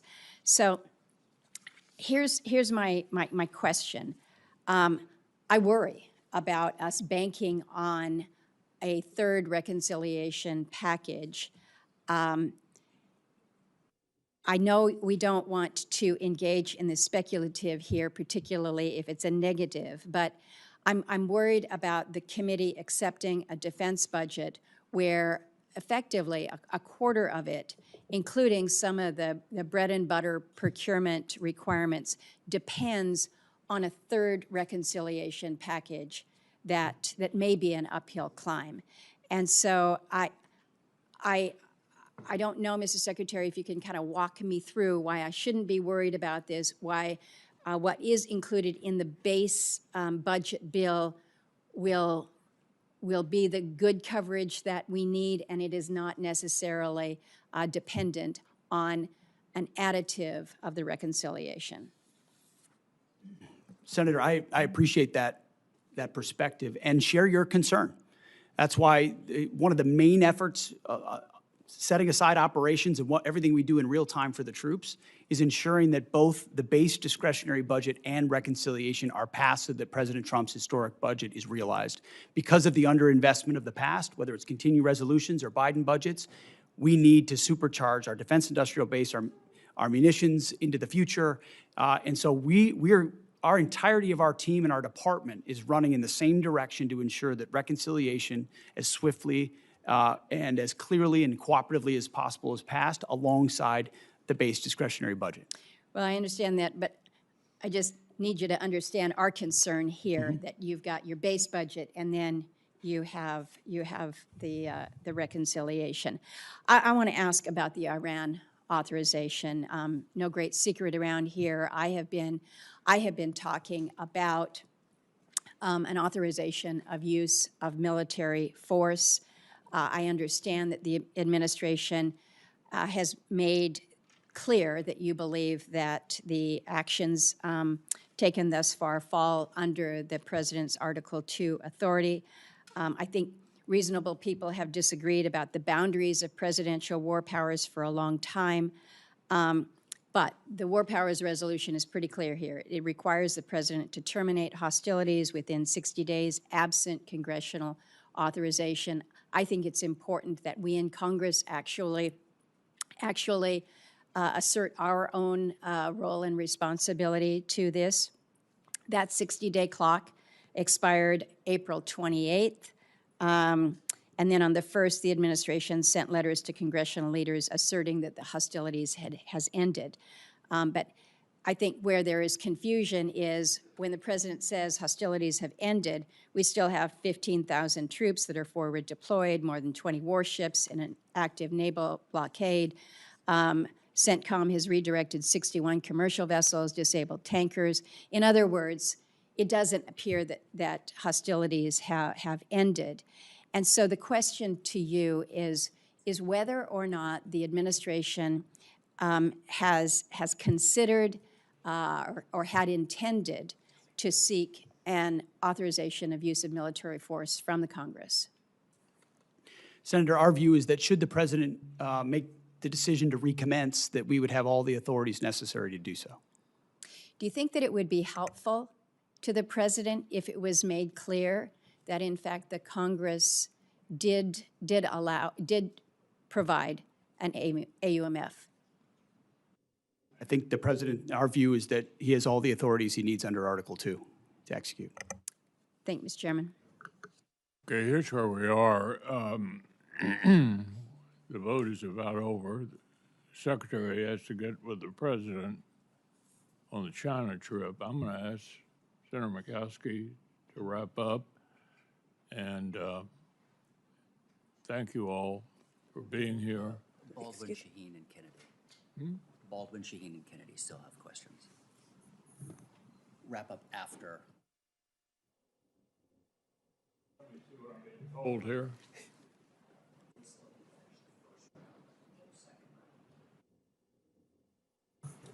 Yeah, obviously there's not a whole lot of time for a second round, so we'll get through everybody. And Senator Murkowski, I appreciate your taking over.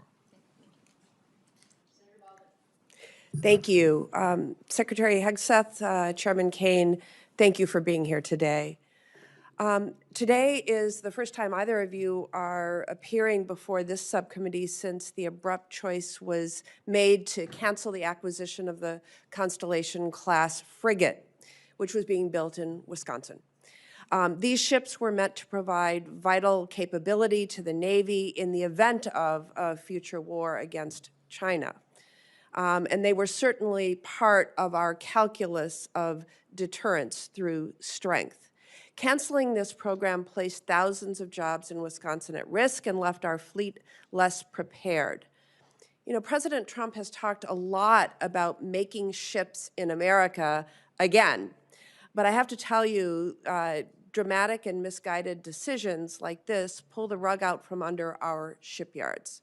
The U.S. shipbuilding industry needs stability if we are ever going to compete with Chinese shipyards.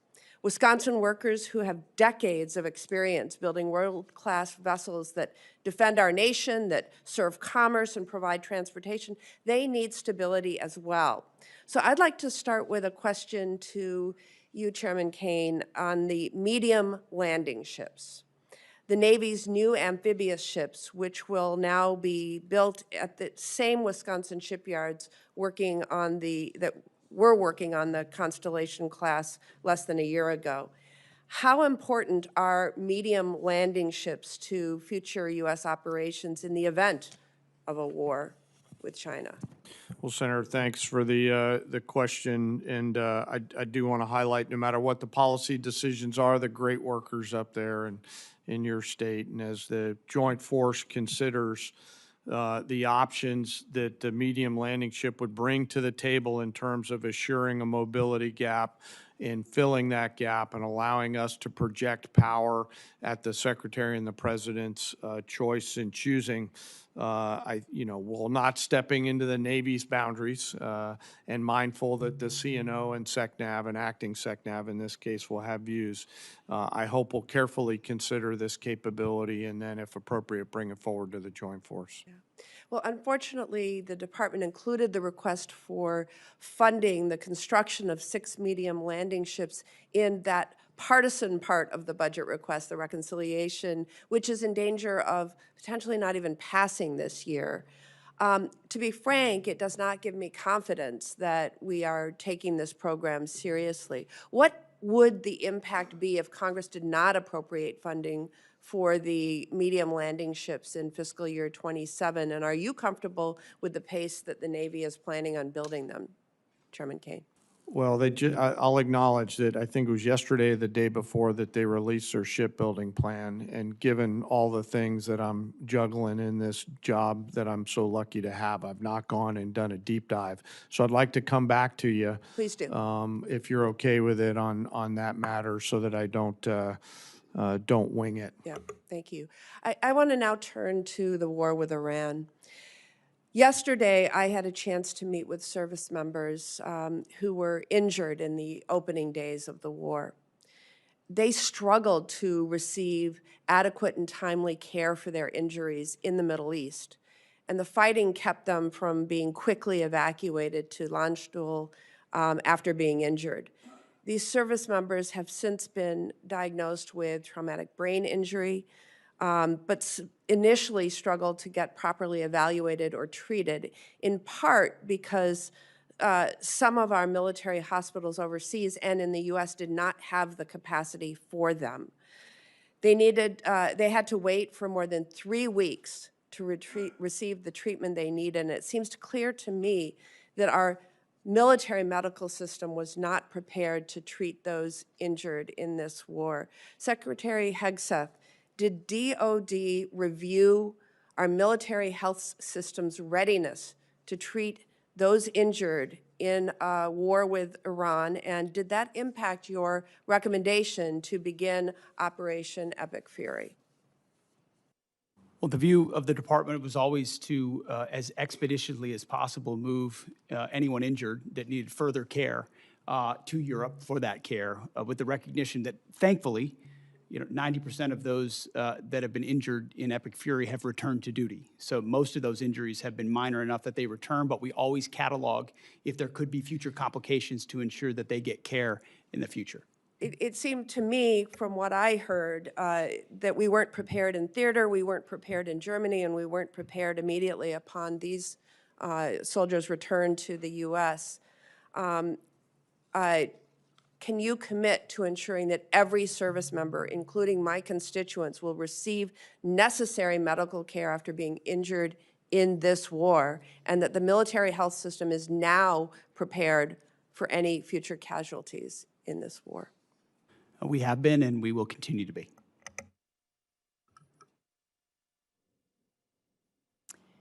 Senator Shaheen. Thank you, Madam Chair. And thank you both for being here, all three of you for being here. Since your testimony 2 weeks ago, Secretary Hegseth, before the Armed Services Committee, the department has sent over your legal review, which I appreciate, thank you, for use of security assistance funding for Ukraine. However, as was determined earlier in the testimony, funding still has not gone out the door. And I didn't hear you give a date when this committee or the Armed Services Committee can expect to hear or receive a spend plan for those dollars. General Caine, the day of the testimony, got back to us as he said he would and explained that he had coordinated on the spend plan on April 13th, so that's been almost a month. and we still haven't gotten anything. So when are we going to see the spend plan for Ukraine? The spend plan for the European capacity building is in conjunction No, with no, no, no. UCOM. I'm asking for the spend plan that we are providing. Are you suggesting the Pearl funding is part of that spend plan? Did I understand? The specific line item you? was European capacity building in the budget. I understand, And but as the a result, intent we're of working with Congress UCOM to allocate it. was to spend that 400 million. I think you heard from Chairman McConnell, you heard from Senator Coons. There was discussion at the time with the Congress that those dollars were intended to be used for Ukraine.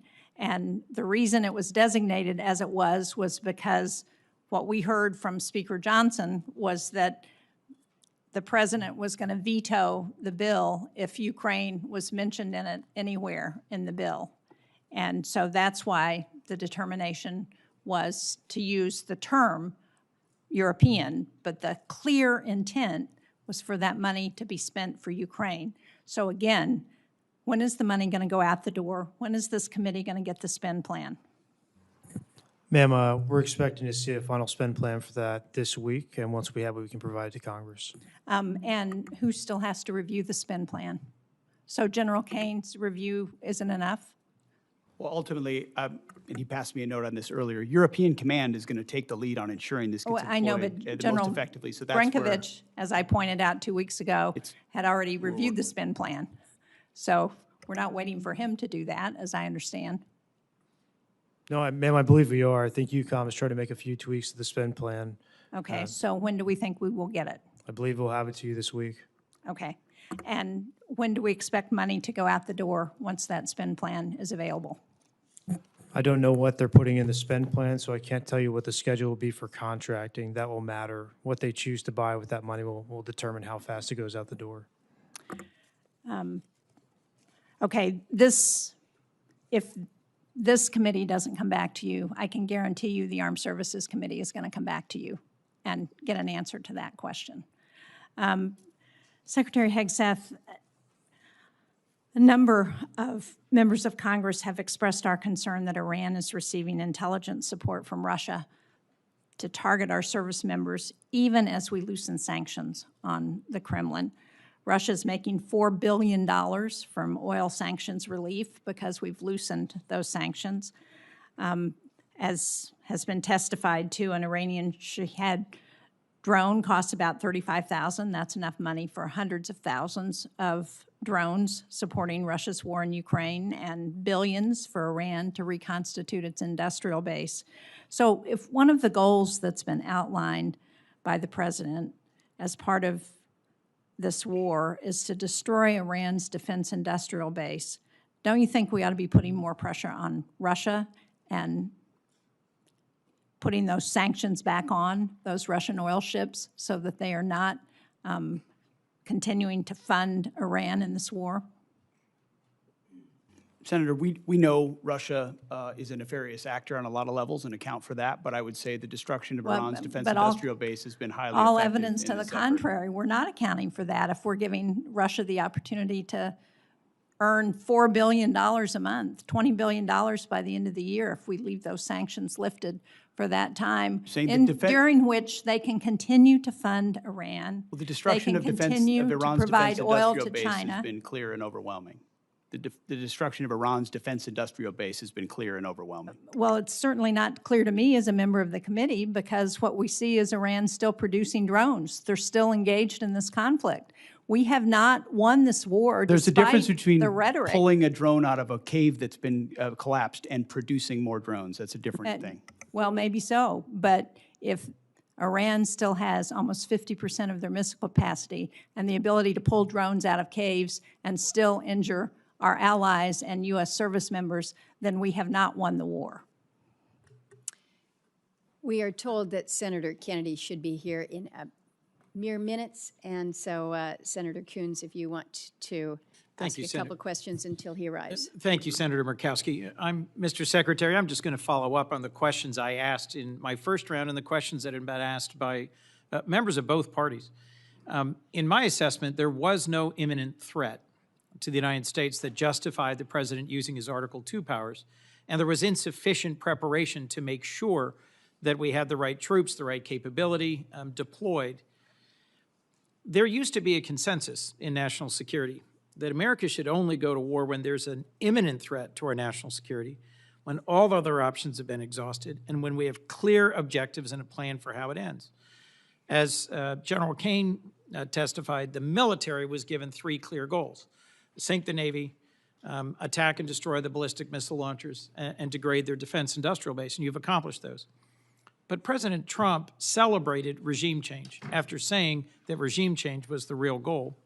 And our NATO allies have delivered. They have allowed overflight, they have allowed projection of force despite not being consulted. You said just a few moments ago, Mr. Secretary, we control the Strait. But it's clear that reopening the Strait of Hormuz for commercial traffic eludes us, in no small part because Iran retains a robust stockpile of cheap, lethal Shahed drones, and they are getting help from our adversaries in rebuilding them.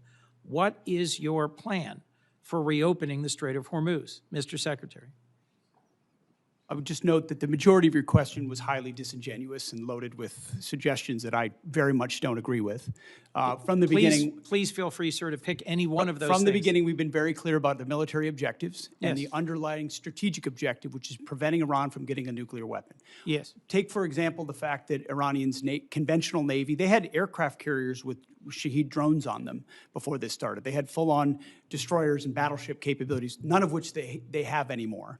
And Did the their inability Iranian to- Navy have aircraft carriers? Iranian Navy had 3 drone aircraft carriers. The Okay. Iranian Navy They had had 11 launch submarines. platforms for drones, sure. They had 11 submarines. And you've They had sunk a all of the terror regular Navy. Great, good. They retain fast boat capabilities, which they've always had. We understand that, which we can control for and will. We've degraded almost completely their defense industrial base capabilities. The idea that they control anything, you can terrorize something, you can hold it at issue with piracy, as I've talked about at the Pentagon podium time and time again. Correct. That doesn't mean you control it. We control what goes in and out, and we control whether or not we have to restart conflict. The president does as well. Mr. So Secretary. we're the ones that will manage where this goes in the future, and they have very limited ability to set the tempo or respond to it, and that gives the president a lot of options to ensure that Iran never gets a nuclear weapon.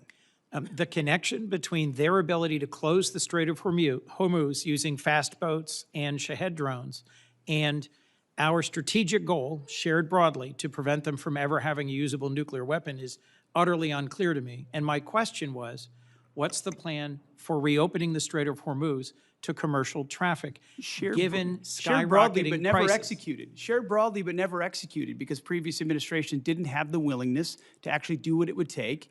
And when Iran was at its weakest moments following the 12-day war, but still wanted the pursuit of a nuclear capability, President Trump made the courageous decision to go at their conventional umbrella and shield, which they were using to protect their nuclear program, which we knew came with threats and branches and sequels. My which we've concern, accounted Mr. for. Secretary, is that you've achieved a series of tactical successes, but are on the verge of a strategic loss, because we are now negotiating. I just think it's so a foolish. demand- Here we are in a committee in the United States Senate, 74 days in, and you're talking about strategic loss. We have the ability to 74 defeat days a in. 47-year threat of a pursuit of a nuclear weapon. We have more leverage than we've ever had. We've had incredible battlefield successes, and you're talking about a strategic loss, Mr. cloaked in Secretary. disingenuous questions. Mr. Secretary. This is how you Mr. undercut Secretary. efforts that could otherwise and are otherwise I am being not very your effective. enemy, sir. I am not your adversary. I share your goal of preventing Iran from ever having a usable nuclear weapon. To finish my sentence, control of the Strait of Hormuz, the ability to degrade our partners and allies' gas and oil production capabilities through cheap drones, the ability to harass and harry commercial shipping remains in Iran's hands. And their demands are that we recognize sovereignty for them over the Strait of Hormuz, which I believe our president's rejected, you've rejected, I reject. But my question remains, how do we reopen the Strait of Hormuz to commercial shipping? If we control it, how do we reopen it? And your average American is seeing this at the gas pump every single day as the cost of gas continues to rise. Senator Coons, I know that you're question has not yet been responded to. And it deserves an answer. It does But I also deserve an understand I'm answer. delaying my colleagues. But that's the question that deserves an answer, Mr. Secretary. We do have Senator Kennedy, followed by Senator Murphy, and I know that Secretary has a time departure. Thank you for your indulgence, Thank you. Madam Chair. Thank you. Mr. Secretary, welcome. Can we agree that if you took President Xi Jinping and turned him upside down and shook him, that the African country of Mauritius would fall out of his pocket? I don't know if we can, but I'd like to indulge you on that. Well, let me try it another way. Mauritius is good friends with China, is it not? I understand there's some level of a relationship there. Yeah. Yeah, like they're BFFs or whatever the young people call it. Prime Minister Starmer wants to give Diego Garcia and the Chagos Islands to Mauritius, which has virtually no connection with the Chagos Islands, who will promptly give a spare key to Diego Garcia to China. Is that accurate? What I would underscore is that Diego Garcia is a very strategic location, and having the ability to operate there for the United States military is going to be critically important But in the future. Starmer wants to give it away, does he not? As President Trump has stated, there's been some pretty bad deals made by the Brits as it pertains to Diego Garcia. I'd like to yes. hear you, I mean, the president's been back and forth on this, and I've talked to him a lot. He is not going to agree to that, is he? No, as the president has stated, it was a bad deal that was cut by the UK and Prime Minister Starmer as it pertains to Diego Garcia, as evidenced by limitations that our troops could face in how we use that island. Yes. All right. I appreciate that.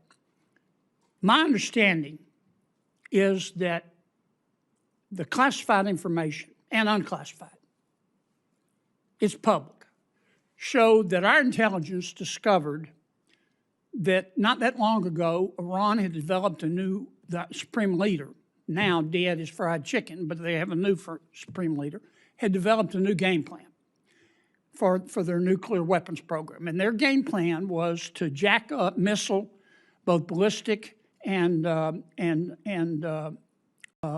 cruise missile production and drone production, and put together this huge stockpile of missiles and drones, at which point they would turn to the United States and Israel and the rest of the world and say, we're going to restart our nuclear weapons program.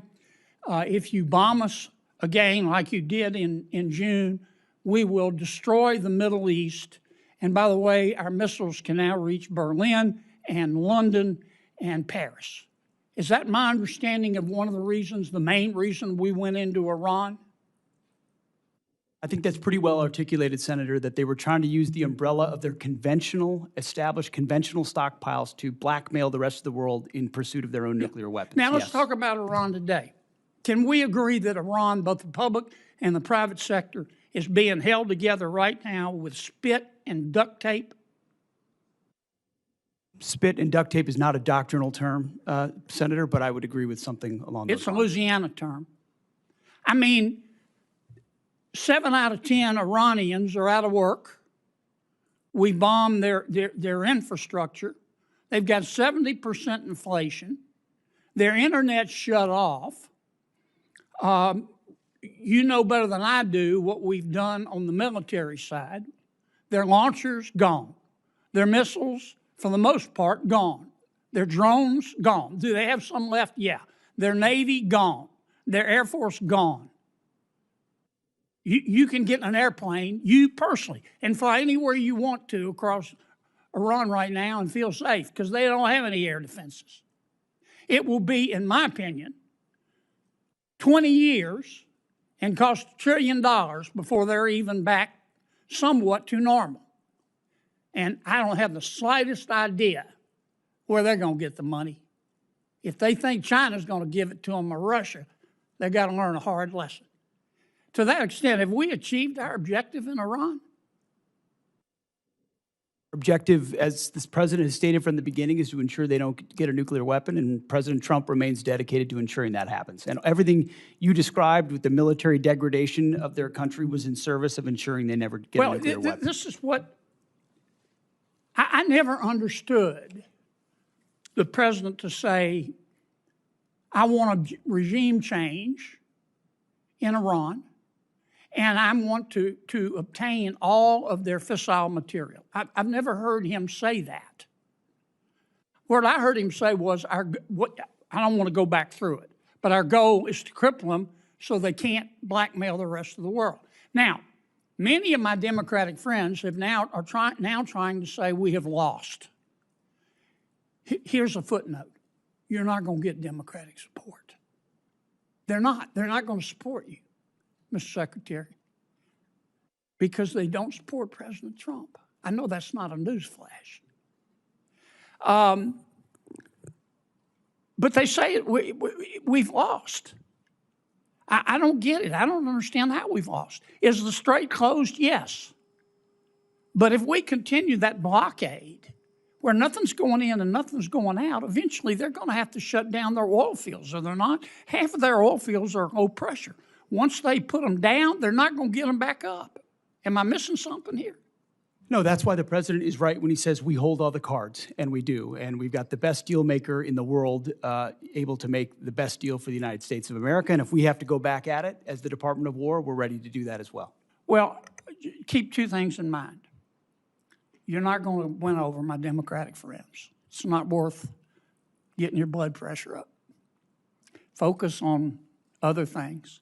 And number two, just keep this in mind.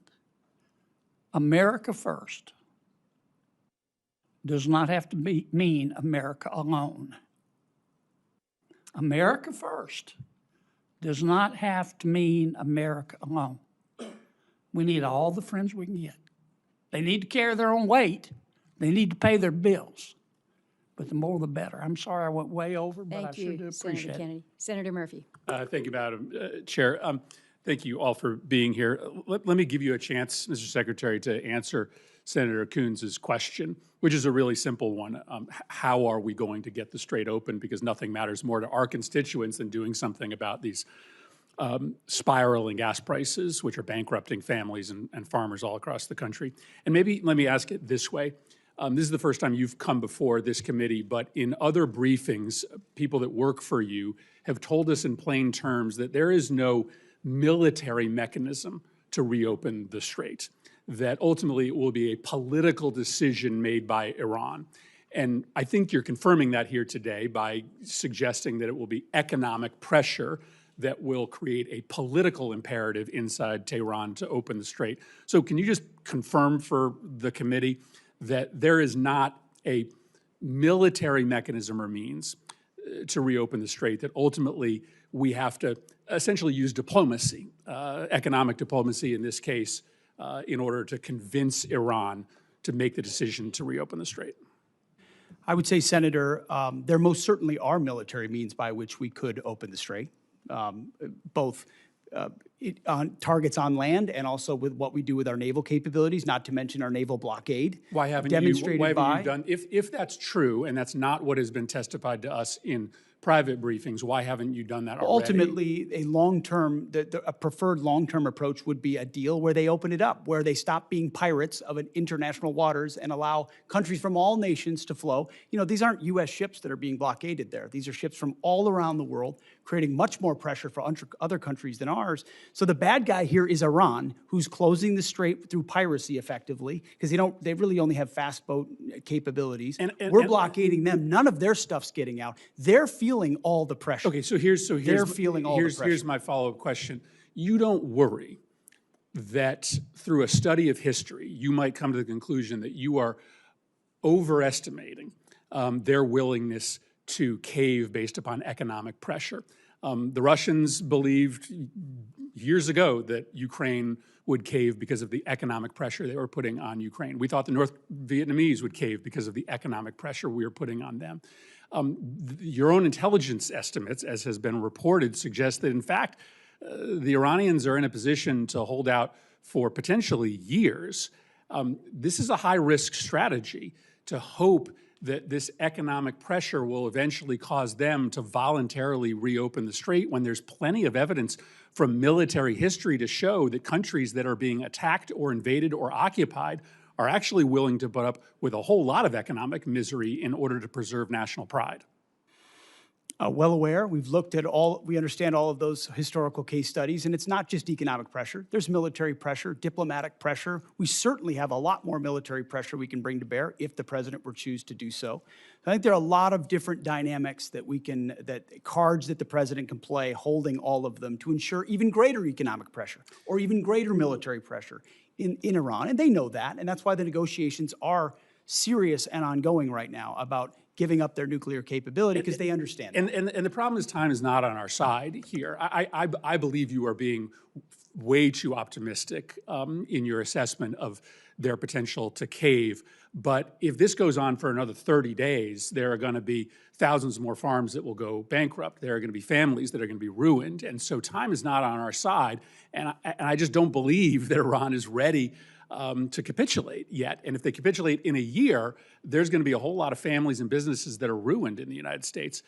General Caine, let me finally ask you a question about what seems to be a difference of opinion between the intelligence services that you rely on and the public statements of the President of the United States with respect to our war objectives.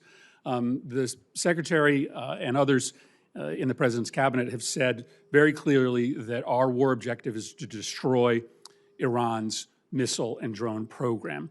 The president said just a week ago that Iran maybe had 18 to 19% of their missile capacity left. But there is public reporting suggesting that our intelligence agencies say that Iran still has 70% of their missile and drone capability, which would be a failure of our objectives if that were to be true. What can you tell us about the number of missiles and drones that they have left, and do you dispute that intelligence estimate? Sir, I'm not going to comment, with deep respect for the question, I'm not going to comment in this forum on what may or may not have been opined on by the IC, which would suggest a leak or a confirmation of any intel. So while I appreciate the question, I hope you'll also appreciate my not answering it. Well, then just give me the president said that 80% of. Yeah, I'm not going to comment on BDA on either way, sir. Well, then how do we or the American public assess the success of the mission when you've stated publicly the purpose of the mission is to destroy their missile and drone capability? How do we assess whether we should continue funding this if you can't state? Well, I'm not going to answer what you guys in the Congress considers the decision criteria around continued funding or not. What I know is that I've not read the report that you're talking about. All of our battle damage assessment matters are classified, and it would be inappropriate for me to comment in this forum on that. And I appreciate the question, but I'm not going to answer it. Let me just put it to Secretary Hegseth. The President said that 80% of their missile capacity had been destroyed. This public report says it's only 30%. Can you give us an answer as to what the real number is? I mean, I would answer the same way as the chairman. Not talking to this committee about the damage assessments? Not validating leaked information that could be wrong or not wrong. Why would I validate what people may leak or not leak? This is not a classified setting. We don't talk about those things. And you like to talk about them on TV. We don't talk about them here. I would perhaps suggest that some of these questions and responses are perhaps best in a classified setting. But I also acknowledge that we are not in a classified setting. We have held the secretary and the chairman longer than I think they had anticipated. Senators have 1 week to submit additional questions for the subcommittee's official hearing record. We request for a response from our witnesses within 30 days of receiving these questions. The subcommittee stands in recess, subject to the call of the chair, and I would ask those in the audience to remain in their seats until Secretary and General Caine depart. And safe travels to you to China. Good luck.